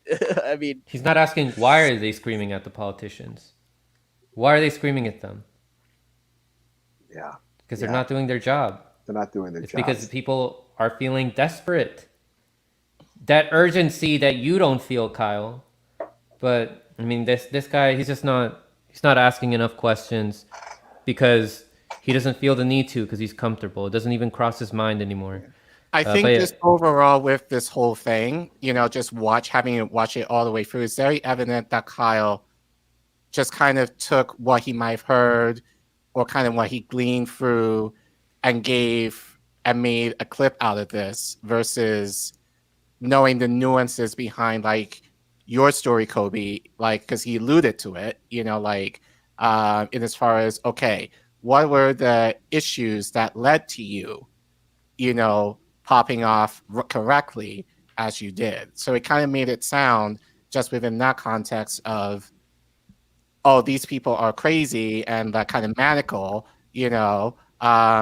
which kind of goes in line with what a lot of liberals think as far as the left, like, oh, we're maniacal, like we're crazy and all this kind of stuff, where there's really a lot more nuance to the whole thing that he doesn't bother kind of addressing here, or he didn't even check into. He doesn't even bother checking. Yeah, he kind of does that finger to the wind thing like some of the politicians do. Because I remember with defund the police, his whole thing was, it had nothing to do with the substance of the demand or like why. He basically was against it because it's ridiculous. People will just laugh at it on face value, and so it's a bad idea. I remember that was his stance on defund the police, and I was like, at least dig into the policy substance of it, man. Like, all right, let's listen to the rest of the clip. Yeah. So, to the extent that there was anybody who was making that argument, and maybe there were, but I think it's a tiny, tiny, tiny percentage of the people who were involved in the march, I would say, relax, breathe, it's okay. Nina Turner, it would be one of our biggest champions, and everybody better go vote for her. Again, look at the framing there, and look at how he literally is being a stenographer for politicians, because somebody in Nina Turner's campaign said that we're double booked that day. Can't show up, can't acknowledge the Medicare for All march at all. Whoops. Maybe next time. Again, and this is just another example in this continuous pattern of them refusing to do what is necessary and refusing to engage in direct action or refusing to advance, fight for Medicare for All even a little bit. This is. All right, that's a great clip, a segment, by the way. You guys should check out Unapologetic. Let me adjust my audio here to get my guest commentary. But I mean, what else needs to be said here about Kyle, man? Like the lawyer of these progressive Democrats. What do you guys think? I mean, I'm over Kyle right now. I mean, like. Not to say I listened to, but I definitely for a while listened to him, for like, it's kind of like my primary, indie media diet, for a while. But I think he's still kind of committed to justice, which I don't quite get why. Well, I think I know why, but it's just kind of like, you call them as failed experiment, accept it as such. They're a failed experiment. So if you have a failed experiment, either try again or just kind of totally dismiss it as it is and toss it aside. And I think he's still kind of clinging onto the fact that, oh, these people, they mean well, like they just have Washington brain. Isn't that the definition of insanity? Just keep trying the same thing over and over again? I think he's still trying to keep hope alive that they'll actually do the right thing. Now, if they do the right thing, I think we'll all be fair and say kudos to them. But they've yet to do that yet. So they have every right to be criticized for the things that they're not doing right now. And I just kind of wish Kyle will kind of be more honest with that fact and just kind of call it out as it is, versus trying to hold on to this false hope of, maybe they can do something and then it will kind of, I give him, I guess, some validation that his experiment, quote unquote, actually did succeed. I would say it's still listening to this guy, like to me, is a waste of time. Like, what solutions is he proposing? You guys already know what the problems are in the country. You can get enough information out of just reading the titles of his videos. All right, it's time for people to talk about actual solutions and still continuing to vote for these Democrats. Or for me, electoral politics in general, since it's controlled by these corporations, it's not a way forward. It's not going to solve your problem. So it's time to get off your asses, promote, or if you can't, promote these direct actions and talk to your community, inform them, join online communities, meet other people who may live near you there. And then you can convert that into on the ground communities and, start events, talk about permaculture, growing your own food, how to opt out of the system, all of that. Right. It's time to stop treating independent media like infotainment and to actually do things, right, so that we can get the changes that we need. Yeah, Frank, and this kind of alludes to something I spoke about in my speech in Washington, D.C. on the weekend. and this is in terms of the Medicare for All March for Medicare for All organization, this is going to be our next direct action. Is we are going to file a human rights complaint against the United Nations against the United States. And this is something that I've talked about on a couple of different podcasts that I've been a part of, and something that Colin and I have spoken about on several occasions, because we both have international backgrounds. Neither of us were born in this country, and neither of our backgrounds are based in the United States. But something we talked about today on my show is internationalizing the struggle. And again, a human rights violation is a human rights violation, regardless of what the violation is. So if the conversation about 6 to 8 weeks ago was Israel-Palestine and the human rights violations that Israel is committing against Palestine, we've seen other human rights violations around the world. Take a look at the Uyghurs in China. Take a look at the Rohingya in Myanmar. Right now, not having healthcare is a violation of Article 25 of the Universal Declaration of Human Rights. So if the conversation, again, being consistent, if the conversation is about BDS, boycott, divest, and sanction, and we saw this in South Africa with apartheid, then what we need to do is move outside of the realm of politics in the United States to get what we want for everybody. So my thought, and a lot of the other people that are in the organization, is to appeal to the global community and place pressure externally on the United States. So the United States will be forced to do what it needs to do for our people, as opposed to relying on politicians to do what they're supposed to be doing, which is their jobs. So, and again, I used to live in Canada before the pandemic, and take a look at the Canadian situation right now with the dead bodies of Indigenous children being found at these residential schools, which are quite honestly no different than concentration camps. And what we've seen from another neoliberal politician in Justin Trudeau is thoughts and prayers, and we're offering support for the families. But instead of actually fixing the problems in these First Nations communities, like the lack of clean water, the lack of healthcare, of adequate healthcare, the lack of adequate housing, the low standards of education, etc.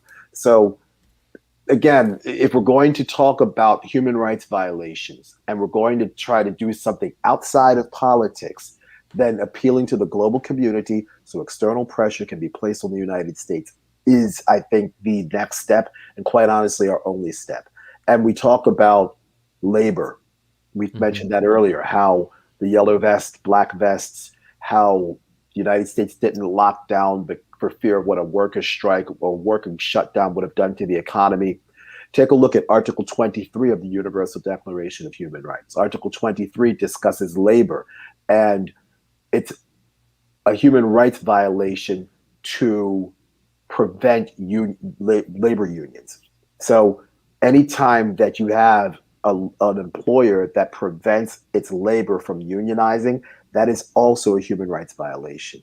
Also in Article 23, it also discusses working standards, being able to working and having a fair wage, etc. Take a look at our healthcare workers and how overworked many of them have been during the pandemic. Take a look at that. And again, what I would love to see happen when we have our next collective action is to not only have some sort of obvious demonstration in front of the United Nations, but I would love to have a coalition of nurses, doctors, and other healthcare workers that have been adversely affected as a result of this pandemic and the poor working conditions that have been exacerbated from this pandemic. I would love to see them mobilize with us. So not only does everybody in the United States get healthcare, but our healthcare workers can not only get higher wages, better working conditions, but to be actually treated as human beings and not just indentured servants that are just there to take care of the sick and have to share and reuse medical supplies over and over again because our government isn't doing what they're supposed to be doing in terms of making sure that our public health is important. Well said, Joe. Yeah. Joe, I wanted to ask you, Yeah, Yes, sir. in your opinion, why do you think other countries have not, and I don't want to say shamed, but I'm going to say in that context, but why do you think that other countries that have universal health care have not necessarily shamed the United States and being like, what the hell are you doing? Imperialism. Fear. Because in the United States, the United States' mantra has always been "we the people." I think the United States' true mantra is "might is right." So aggression and military intervention and the threat of drone strikes, bombing, taking your resources, and you not being able to do shit about it has been the main reason why other countries have been fearful to criticize the United States for, I don't know, homelessness, lack of health care, substandard schools, lack of clean water, environmental procedures that make sure that there's lead paint in the water, or lead in the water and lead paint, or improper soil to grow vegetables. So other countries that have some sort of health care that serves everybody, whether it's a single payer model, whether it is a socialized medicine situation, or whether it is a universal healthcare model, they are fearful of criticizing the United States for fear of what the United States could and will potentially do to them. The United States has no problem spying on their allies, and that's and United, for example, Germany. The United States has no problem surveilling Germany, and Germany and the U.S. are reasonably tight. Do you think Germany is going to say something to the U.S.? Do you think Angela Merkel is going to say something to Joe Biden and say, "Hey, Joe, come on, man, how come all your people don't have health care?" Do you think Emmanuel Macron is going to say something to Joe Biden or when Trump was president and say, "Yo, come on, yo, Donald, come on, man"? Or Justin Trudeau, or What all it of is. them, everybody in NATO, they're not. What it is. And the saying Trump anything. presidency was so telling in that regard because all of those European leaders hated Trump. Europeans hated Trump. And even his human rights abuses and all the things he was doing, they would kind of tiptoe, give a very weak criticism of it, but we're not going to stop trade. We're not going to do anything because they're fearful of the consequences of it. The economic consequences, the military consequences. What are you saying? You know, not every European leader hated Trump. And not every European leader hated Trump. Viktor Orban likes Trump. Andrzej Duda likes Trump. Alexander Lukashenko likes Trump. Sebastian Kurz was probably friendly with Trump. So Marine Le Pen, who is obviously not a leader of a country, but is strong politically in France, she and Trump are tight. So not every leader hates Trump, but I do agree with you that there are plenty of leaders that were not even willing to criticize Trump, even though many of these European leaders who were allies of Trump were not willing to say anything about Trump and his human rights violations. Well, I was gonna say I was talking like about the leaders like the ones who would criticize Viktor Orban in Germany or or in Europe. The leaders who would criticize the far right everywhere in Europe, and they'd criticize Trump being far right. But then they'd still do this odd. If you're calling him this crazy far right authoritarian dictatorial threat like they are, why are you still having the military alliances? Why, like, if they are raising the threat level to that degree, like they were, well, why is the worst that you're doing telling a bad joke about him behind his back and you all laughing about it, you know what I mean, and teasing him? Like, that's the worst, the most confrontational things that, people like Merkel and Trudeau and them all would do. True. They wanted to make it seem like they were opposed to Trump, while on policy still the continuation of U.S.-European relations. Agreed. Yeah, let me get to this these super rays, and then I'll get to the next segment here. This is from OG North American Ape. Thank you very much. Said Kobe, at Kobe's comment about not screaming at politicians. Franco, we talked about this, but how many times has Kyle kindly asked and suggested the squad and Bernie do shit? They don't do it, and then his only reaction is just, yeah, I'm disappointed, but oh dang, I lost it. I'm disappointed, but there are still good people who want the right things. Yeah, how has that coddling worked out, Kyle? It hasn't worked out. Yeah. And then speaking of people like Kyle, I mean, there's what else needs to be said about people like Emma and Anna, who had something interesting to say the other day, which I want to comment on, and I know you guys want to comment on. I got this. I have to show this screenshot because I'm blocked by Anna. I've been blocked by her since January. She said, if we could just demonize and manically harass one member of Congress who happens to be our ally, like the right wing would, maybe we can reverse centuries of capitalist incentives and exploitation in the US and secure Medicare for all. We just haven't been vicious enough, duh. I mean, we haven't been exposing them enough, and you guys are still being lawyers for them and making excuses for them when these are people you're supposed to be, these are people that are supposed to be representing you and supposed to be working for us, and they're not doing their job. What progressive policies have we had that they have promised? Like ones that are supposed to drastically change the country to make our lives better? Absolutely zero. None. And then Emma Vigiland says, there's no understanding of how goals are achieved historically because these folks are being misled by Red-Brown Alliance media figures, sapping them of energy and cash. Progress isn't linear. A long-term goal without short-term strategies is just moral posturing. Read a book. And then I love this response from Danny Haifong. The elitism of it all. He said, historically, working class and oppressed people won their goals in two ways. Number one, revolution. Number two, the threat of revolution via mass strikes and social movements. What books are you reading? None of mine say kissing up the Democrats improves the lives of workers. Amazing response. But go ahead, panel. What are your thoughts on this? Danny Haifong is the GOAT. I mean, that was a great response. It's like, it's so frustrating because that whole narrative. Hey, she said what? You guys need to have long-term goals. You guys are all too short-term thinkers. You need to think long-term. It's like, I'm sorry, what's the Democrats' long-term strategy to get us Medicare for all? Susan Sarandon was outside of the office of AOC's office in New York City. She asked that very same question. AOC, if you all don't agree with our plan, what's your plan? You haven't showed us your plan. We don't know what your plan is. And then the whole Red-Brown Alliance comment, it's like, I'm assuming they come up with this conclusion because there's dialogue that's had. People who are criticizing them talk to people of different ideologies. Yeah. It's the only thing I can think of that criticism comes from, because we're not allied with the far right. We're not allies with fascists. Who is allied with fascists? The Democratic Party, right? The people that they're defending. Including right the there. progressives. They're allied with fascists.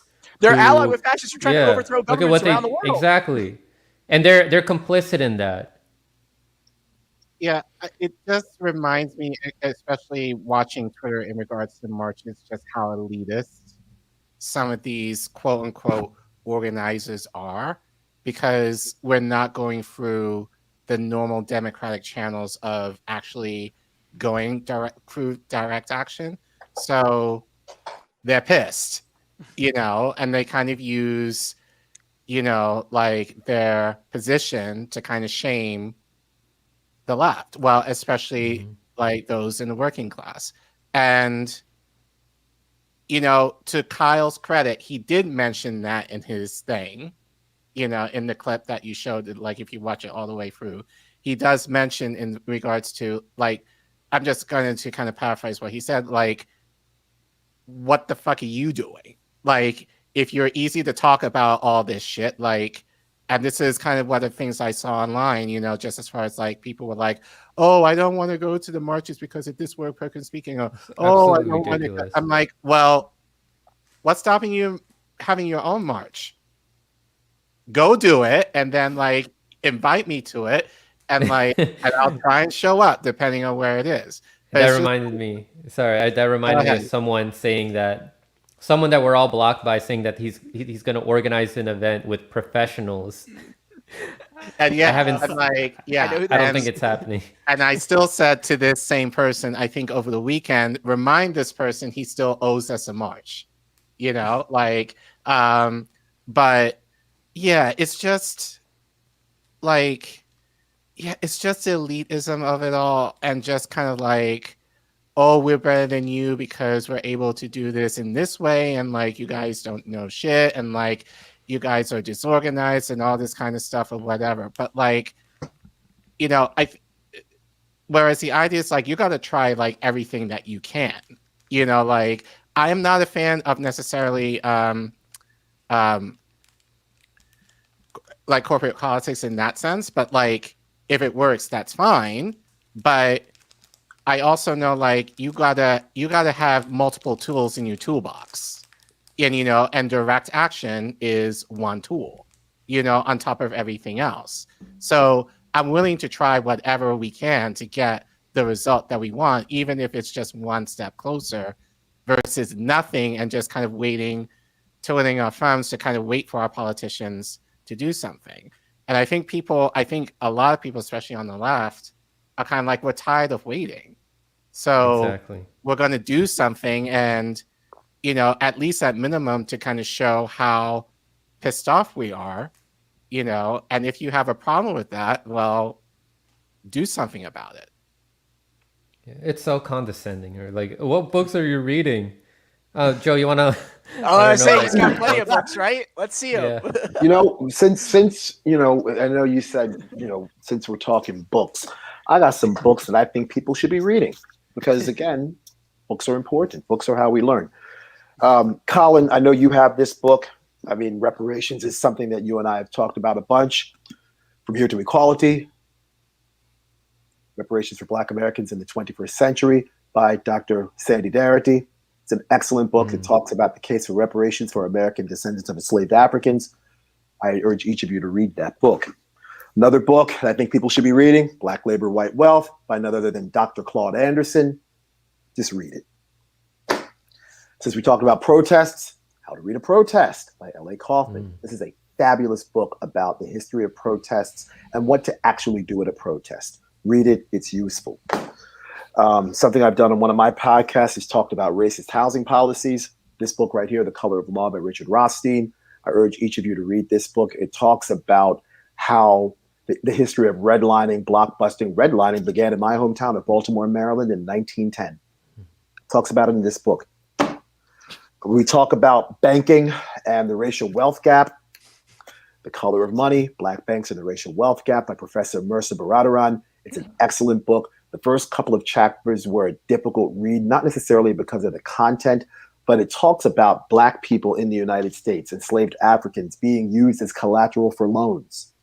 When you think about how insidious white supremacy and slavery actually was, again, this book, Black Banks and the Racial Wealth Gap. But when we talk about race relations in the United States, I would start with this book, When Affirmative Action Was White by Dr. Ira Katznelson.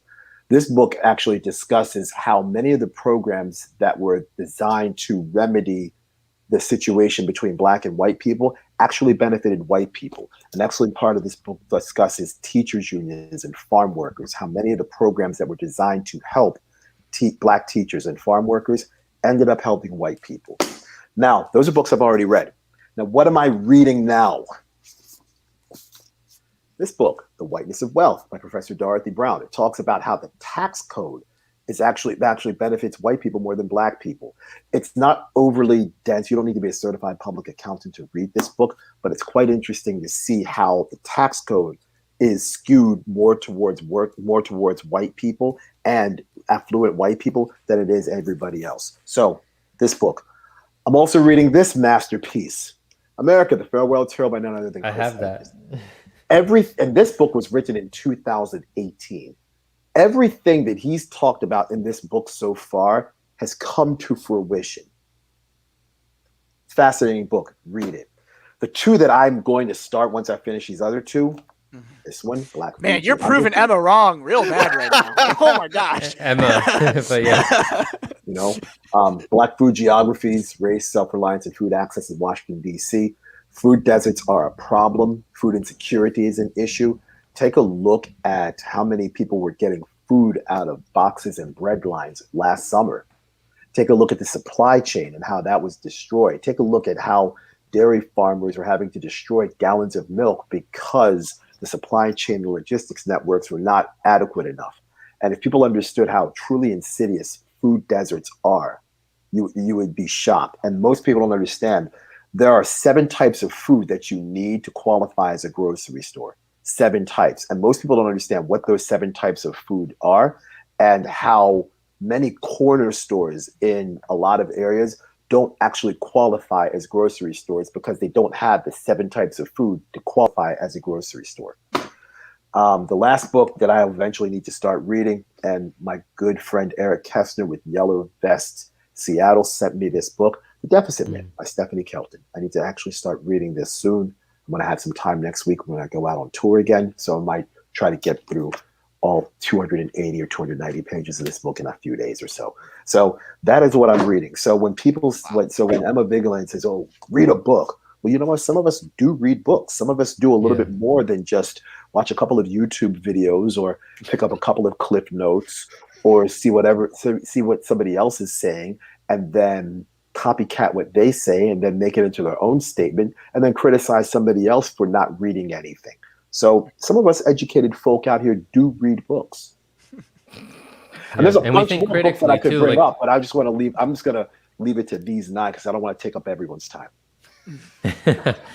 Like we can get truth from all these, all the books that you just shared. We're not going to agree with everything that the author believes in, like Naomi Klein's disaster capitalism, the shock doctrine. Like it's all historical facts.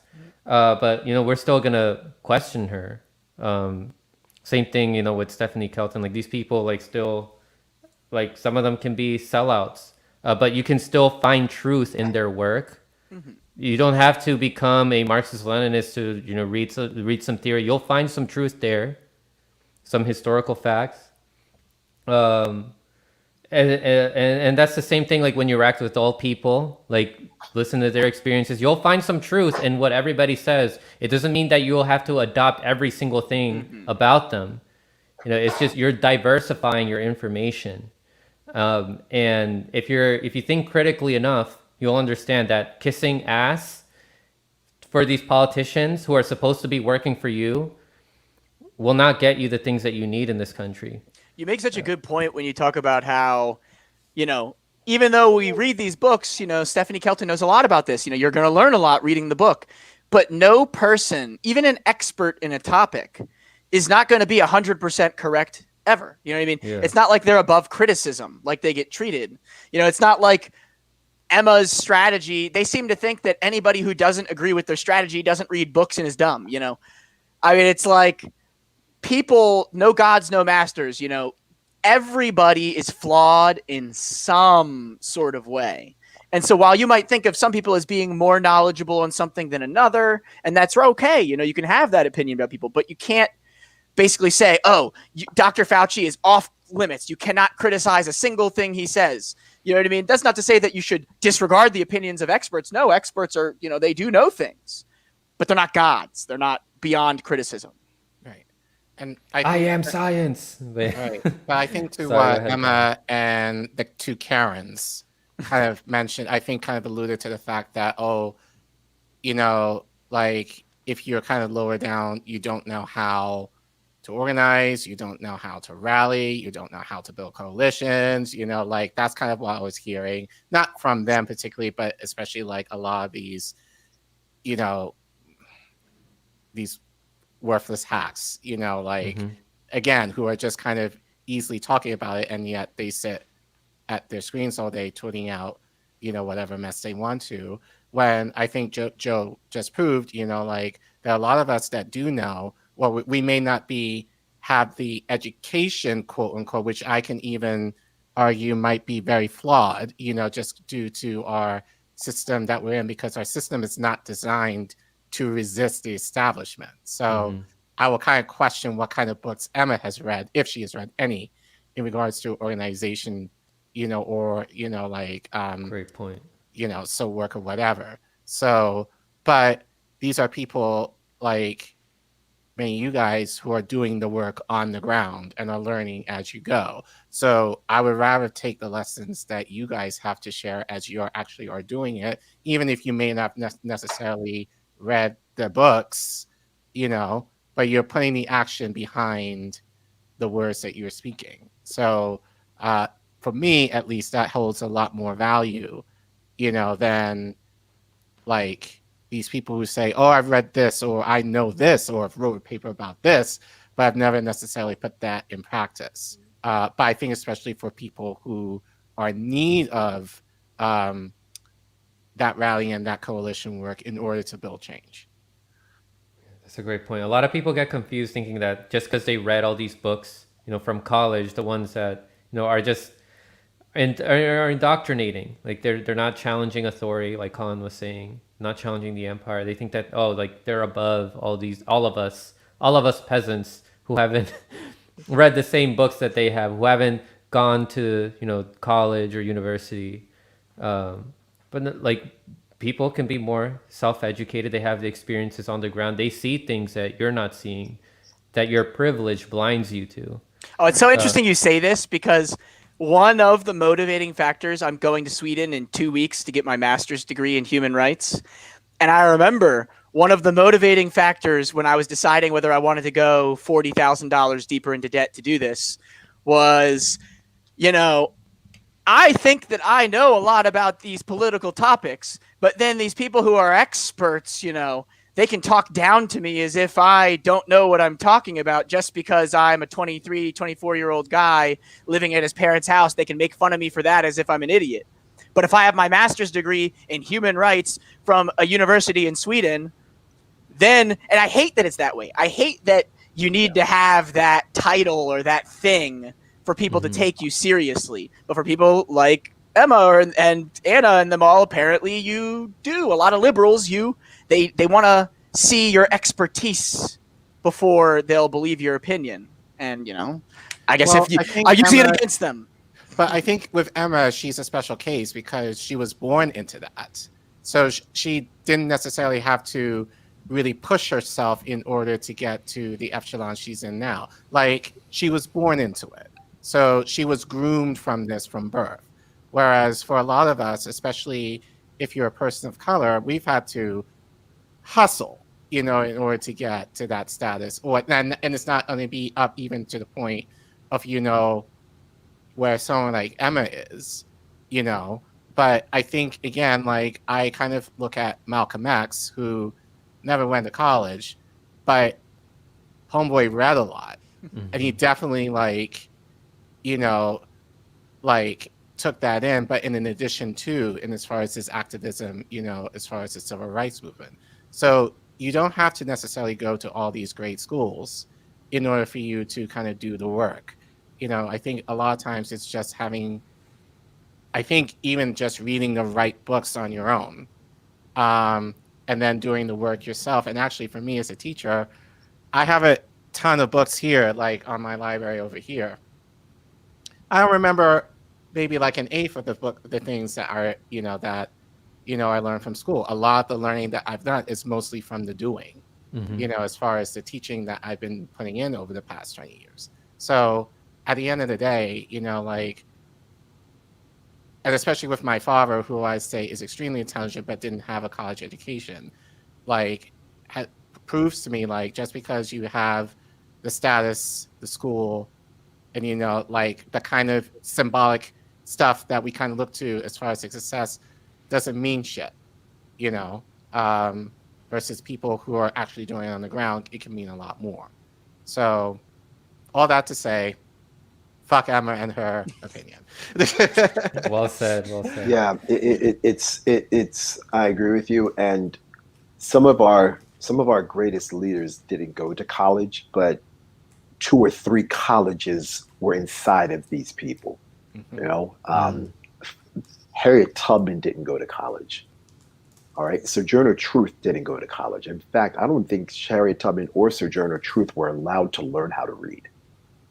Rosa Parks, I'm fairly certain Rosa Parks did not have a master's degree.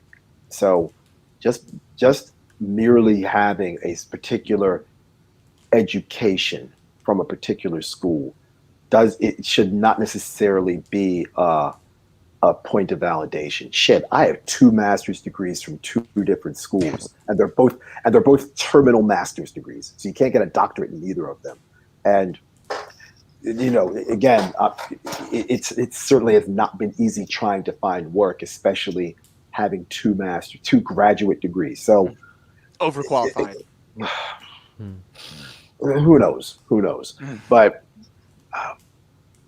these people who come from the managerial class, the trust fund baby crew, they only know what they know, which is why their rhetoric is so emblematic of being imperialist and anti-working class, anti-worker, and they're white collar rather than blue collar. They are who they are because of the products because they are products of their environments.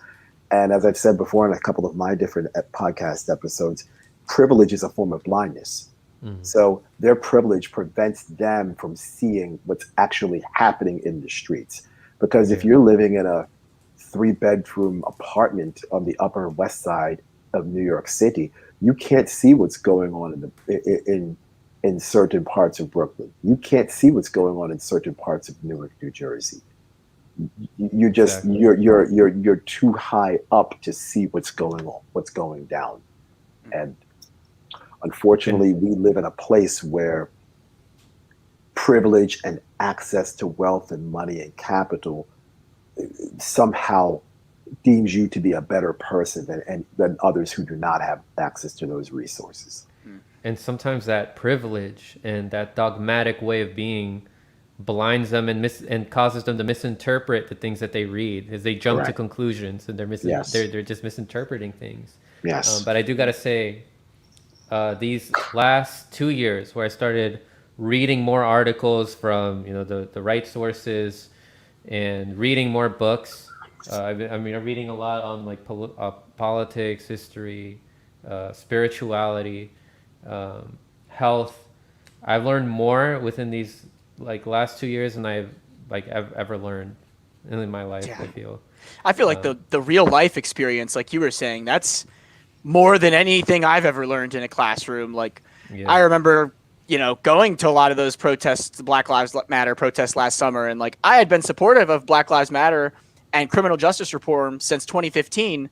But the idea of defund the police a year and a half ago, 2 years ago, I would have reacted like they all have, like a lot of the more moderate people have, that sounds unrealistic. I can't imagine it. But then as I started going to more and more of the protests, and I realized, it's a process. Abolition is not, you get rid of the police tomorrow and chaos, you're scaremongered to think. And I learned that because I was in the streets, because I was at these protests, learning from people who've been doing activism for that. Or going to other countries and hearing how they talk about the US and how, wow, it's so crazy you guys don't have healthcare. I really don't understand that. Yep. Or being in a group of people from around the world and they're all shitting on the United States and how militaristic we are. And being in all those environments and then going back to the US and being in environments where 95% of Americans have never left. So they're not in these conversations. They don't know how people around the world are talking about us. And so that making those connections, and then to me, it was bringing it all full circle because I voted Green Party in 2016. I had went to the Democratic National Convention. I got arrested for voting rights in 2016 at the Democratic National Convention. And that's what made me vote Green. But I still had gotten caught back in the Bernie AOC loop back into the Democratic Party from 2016 to 2020. But then it was finally connecting the dots of, the abolitionists are more the people who are in the Green Party and outside of the Democratic Party. Those are the ones who I actually agree with, conclusively. That's who I agree with. You know what I mean? I'm not the squad. I'm not the Bernie Sanders, finger to the wind politician like they've been doing it. No, I am represented by the Green Party. I am represented by the people who are not the Democratic Party. And it was kind of the connection of the imperialism and the defund the police movement and how those two things, they're non-existent in the Democratic Party. That to me was when the lights started clicking in my head of, exactly. A lot of people are missing this. Yeah. And I'm sure everyone in the audience has similar, can tell similar stories like that, how they were able to connect the dots and come to their realization, have that moment. Go ahead, Joe. Sorry. Yeah, there's something else I wanted to say and Kobe, this goes to something you said earlier.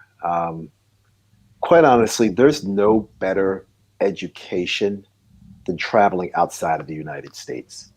There's nothing better than going somewhere that's not the United States, having to navigate the streets, having to learn a different language, having to see how other countries view the United States. And again, including the United States, I've been to 48 countries. I just read that on your website. Thank you. And congratulations on the master's degree program in Sweden. Sweden is excellent. In fact, Sweden's my favorite country in the world because they figured out how to do just about everything right. I prefer Gothenburg over Stockholm, but Göteborg, yep. Yeah, I love Gothenburg better. Yeah. I've been once. I've been 3 or 4 times. The Hasselblad Museum is excellent, and the greatest bar in the world is there. It's a place called the Locatelli. You can look that up online. That's Frank. That's for the OnlyFans, Franco. Yeah, but you get those 10. It's like a shot is like $11 US dollar equivalent, though. Yeah, it's a bit expensive. But kind of getting back to my point here, the best education you could possibly have is traveling internationally, seeing how other people live, seeing how you grew up, seeing your life experiences, and then adjusting accordingly. Yeah. So before we close off here, I do want to talk about Daniel Hale. Is this an issue I want to talk more in depth with Glory Jones, whose tweet I'm showing here. She said Daniel Hale, who blew the whistle on the draconian U.S. military drone program, is scheduled to be sentenced tomorrow. This was yesterday. He faces harsh conditions for the crime of exposing the empire, while those who ordered illegal drone strikes remain celebrated by the state. Celebrated by entertainment and all that, like Barack Obama, Joe Biden is our president, who's complicit. Nancy Pelosi, all of them. So in this picture here, it says, Daniel Hale, he exposed the widespread murder of civilians by U.S. drone strikes.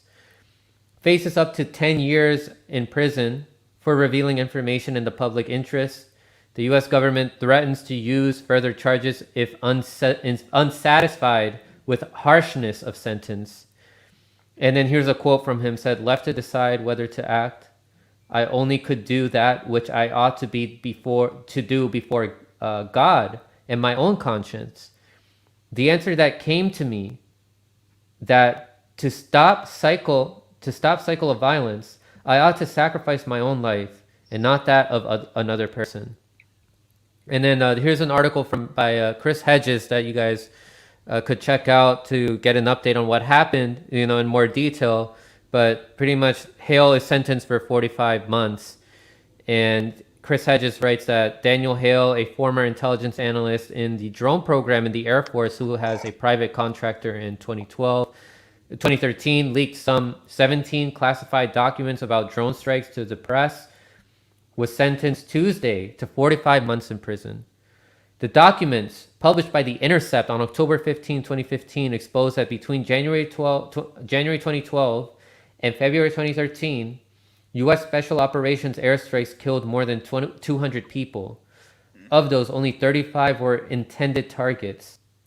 For one 5-month period of the operation, according to the documents, nearly 90% of the people killed in airstrikes were not the intended targets. The civilian dead, usually innocent bystanders, were routinely classified as enemies killed in action. And that's something that the regular, the average American doesn't really think about, how most of these airstrikes aren't killing our targets, it's killing innocent people. Well, and I've heard our that bombs, our taxpayers. I've heard that when they say enemies killed in action, it could be that an innocent person was killed, but if they're a young man of military age, they're just classified as an enemy combatant just because of who they are, even if they weren't. Yeah. It's the excuses that they come up with, right? Like what you just mentioned, Kobe. And then people who are still in the two-party illusion make excuses for why their team, the Democrats or the Republicans, bombed the country. They're like, oh, we had to do it because of terrorists, or because we're trying to stabilize the country, or if we don't do it, then things are going to be worse. But in actuality, we're doing it because we want to obtain those resources for the corporations that pay our politicians.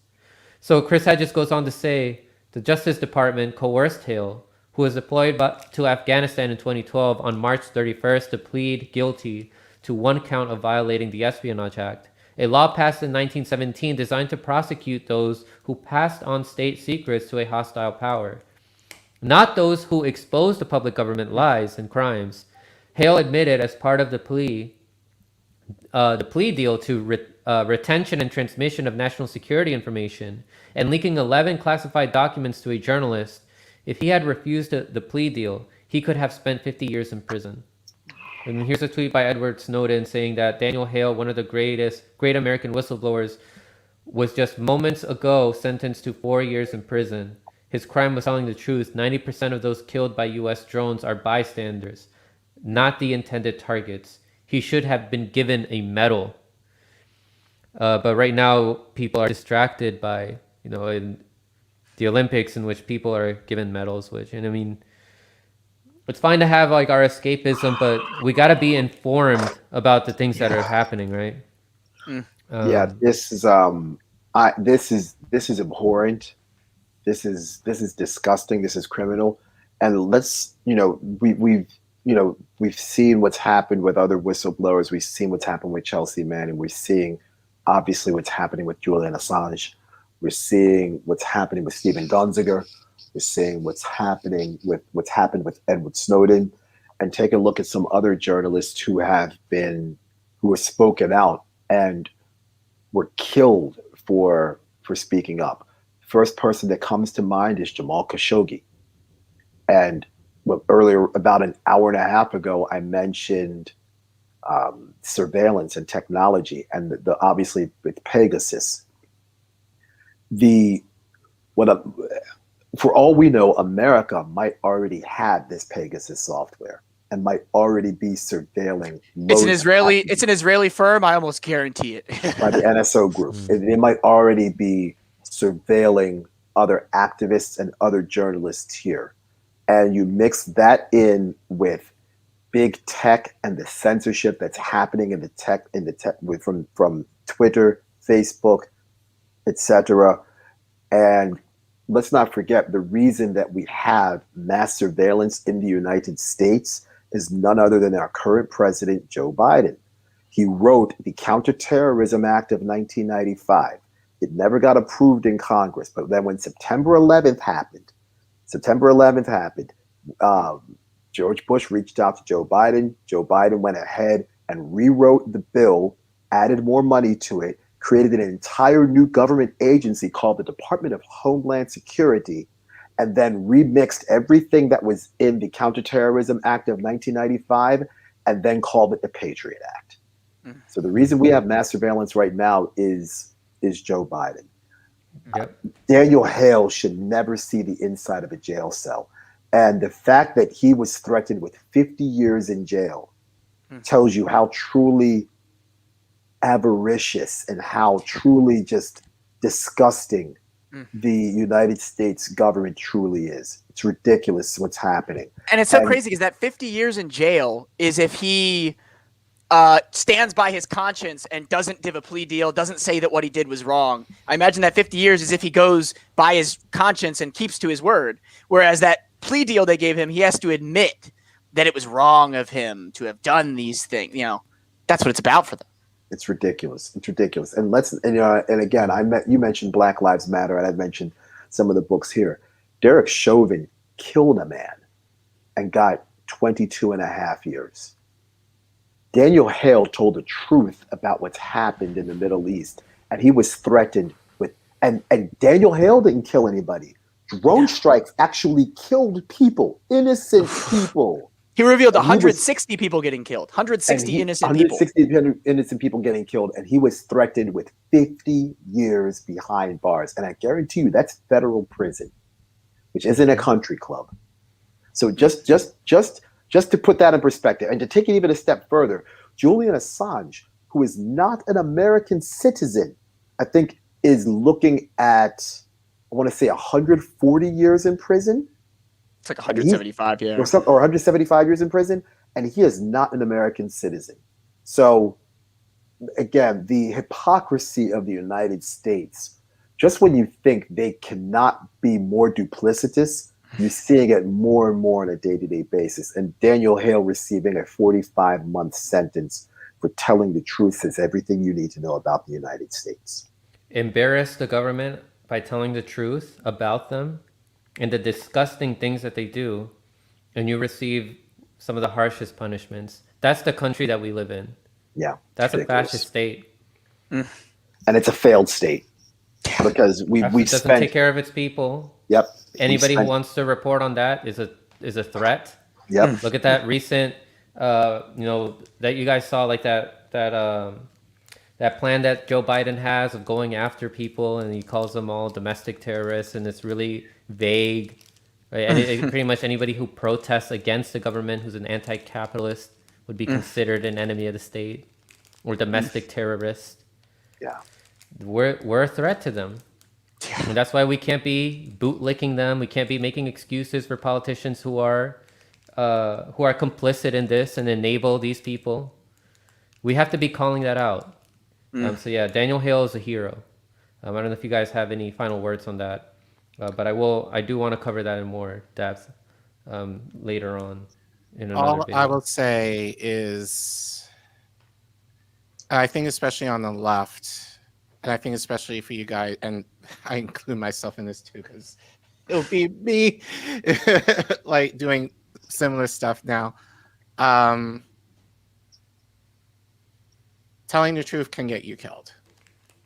I think that's the sad state of affairs right now. You know, that in order to do the right thing, in order to tell the truth, is going to get you in trouble, or at worst, you lose your life over it. And so I really think,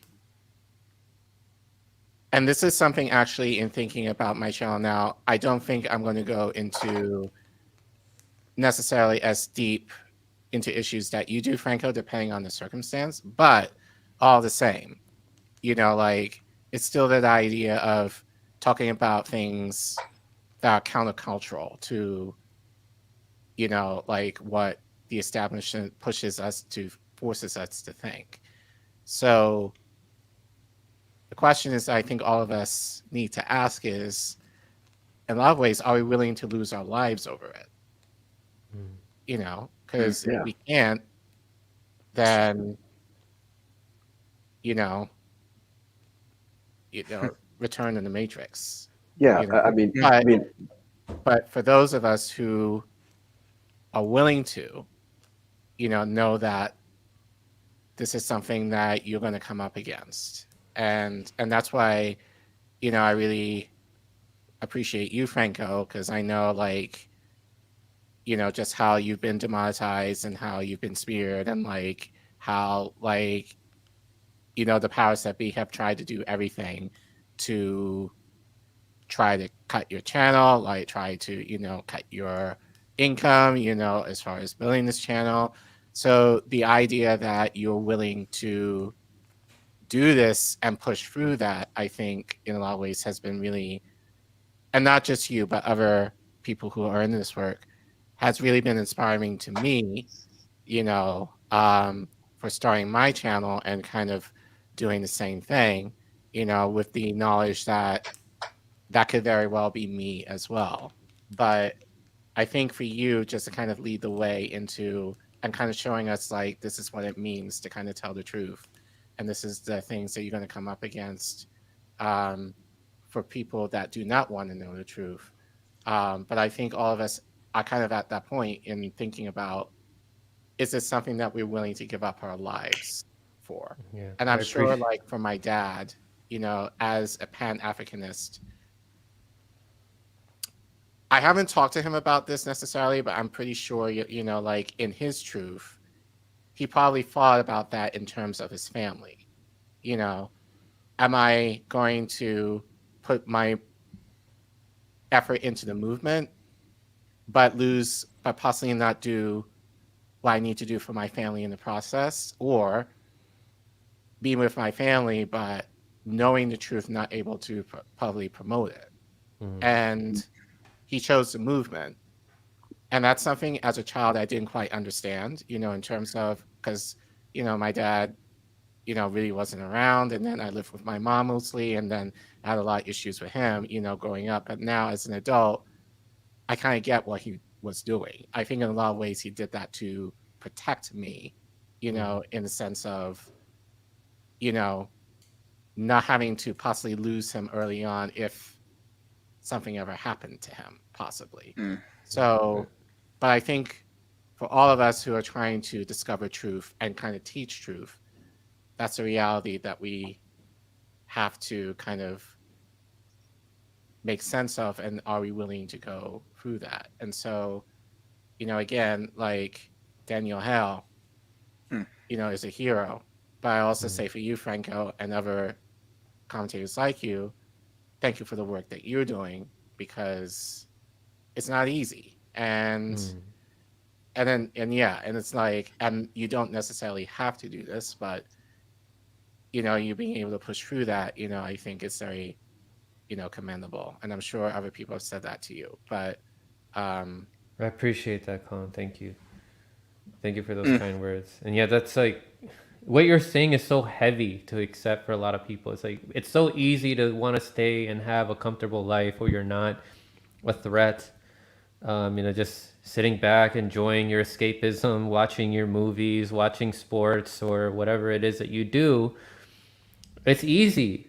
But if you don't at least participate in trying to, like, this is just how I feel. If I'm not participating and informing people, then I'm hurting myself, because I'm letting the country get worse gradually, incrementally. It gets worse. We don't notice it. And then look at where the state is now. Like, where we are now is so much worse than where we were in 40 years, because we've allowed these corporations to get more powerful and to have more control over these politicians. It's so much harder now to have, the changes in the country that we need. So it's a hard truth that we have to, come to if we want to inform people. But in the long run, it's worth it. And they do try to stop you, from gaining anything, financially from this, trying to make a living off of this. Look at what they're doing to Ryan Christian of The Last American Vagabond. They banned him off of Venmo, PayPal, Patreon, where he relies on, the donations from his audience members. And we're not going to, I don't think we should be surprised if they come after smaller channels like mine, or growing channels, I should say. I don't want to limit, ourselves, Colin, Joe.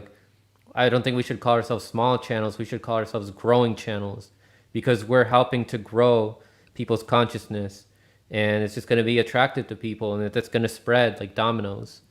But yeah, guys, thank you very much for being on the show. I really appreciate the conversations we had. Of course, absolutely. Thank you so much, Franco. You guys want to give any final shout outs before we head out, where people can find you? Yeah, I'm right now pretty much just on Twitter mainly. So ProPeace97, you can find me there.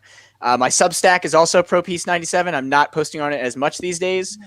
I'm going to start a podcast sometime soon, probably when I'm in Sweden. It'll be the Pro Peace Report, but stay tuned for that. And yeah. Colin, go for it, brother. Yeah, so I pretty much 90% of the time on Twitter, so you can find me at Obona_Colin. And then if you want to subscribe to my channel, I'm sure Franco will link it. It's a long one, so I'm not even going to bother now. But as I said, I hope to have my first episode alone by this weekend, and it'll just be an introduction, just introducing the channel. So yeah, subscribe, and then let's continue having the conversation as far as an area of the world that I'm very passionate about and want people to know more about in life, my experience, and how that connects to, as Joe often says, into internationalizing the struggle as far as within the Black community, and how issues in Africa, or that they're dealing with are very similar, if not exactly the same, to what we deal with in the West. So just being able to have those conversations and build a community out of that to help promote change, like within the diaspora. First of all, Franco, thanks again for having me and Colin on, and Kobe. Good to meet you here in this internet space. Everyone can find me everywhere at Joe Nice DJ: Instagram, Twitter, Facebook, SoundCloud, Mixcloud, YouTube. All of it's Joe Nice DJ.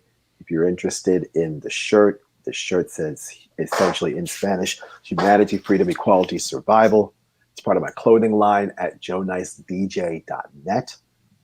As I've said before, every morning before I go work out, I always do these daily PSAs on my Instagram, and I always say that it's merch with a message and clothing with a conscience. So, joenicedj.net, and again, I'm everywhere on it. Everywhere, I'm everywhere. Joe Nice DJ, Instagram, Facebook, Twitter, SoundCloud, Mixcloud, all over the place. So. If you want to figure out and find out what I'm doing, where I am, where the next podcasts are, etc., not hard to find. I'm somewhat ubiquitous in the internet space. So I'm out here. Awesome. And of course, I'm your host, Franco. Ways you can support the show are in the description. I would say right now the best way you can support is in the GoFundMe so that I can get a new desktop and improve the quality of these streams. Of course, it's understandable if you can't donate. I'm not going to be like TYT and, harass you for donations or anything. But guys, thank you guys very much for being on here. Thanks and giving your intelligent perspective. Thank you so Audience much. members, you guys are awesome. I love you all. And don't forget, most importantly, stay informed, share this video, like this video, and subscribe. Take care, everybody. All right. I love you all. Peace. See you later. Thank you.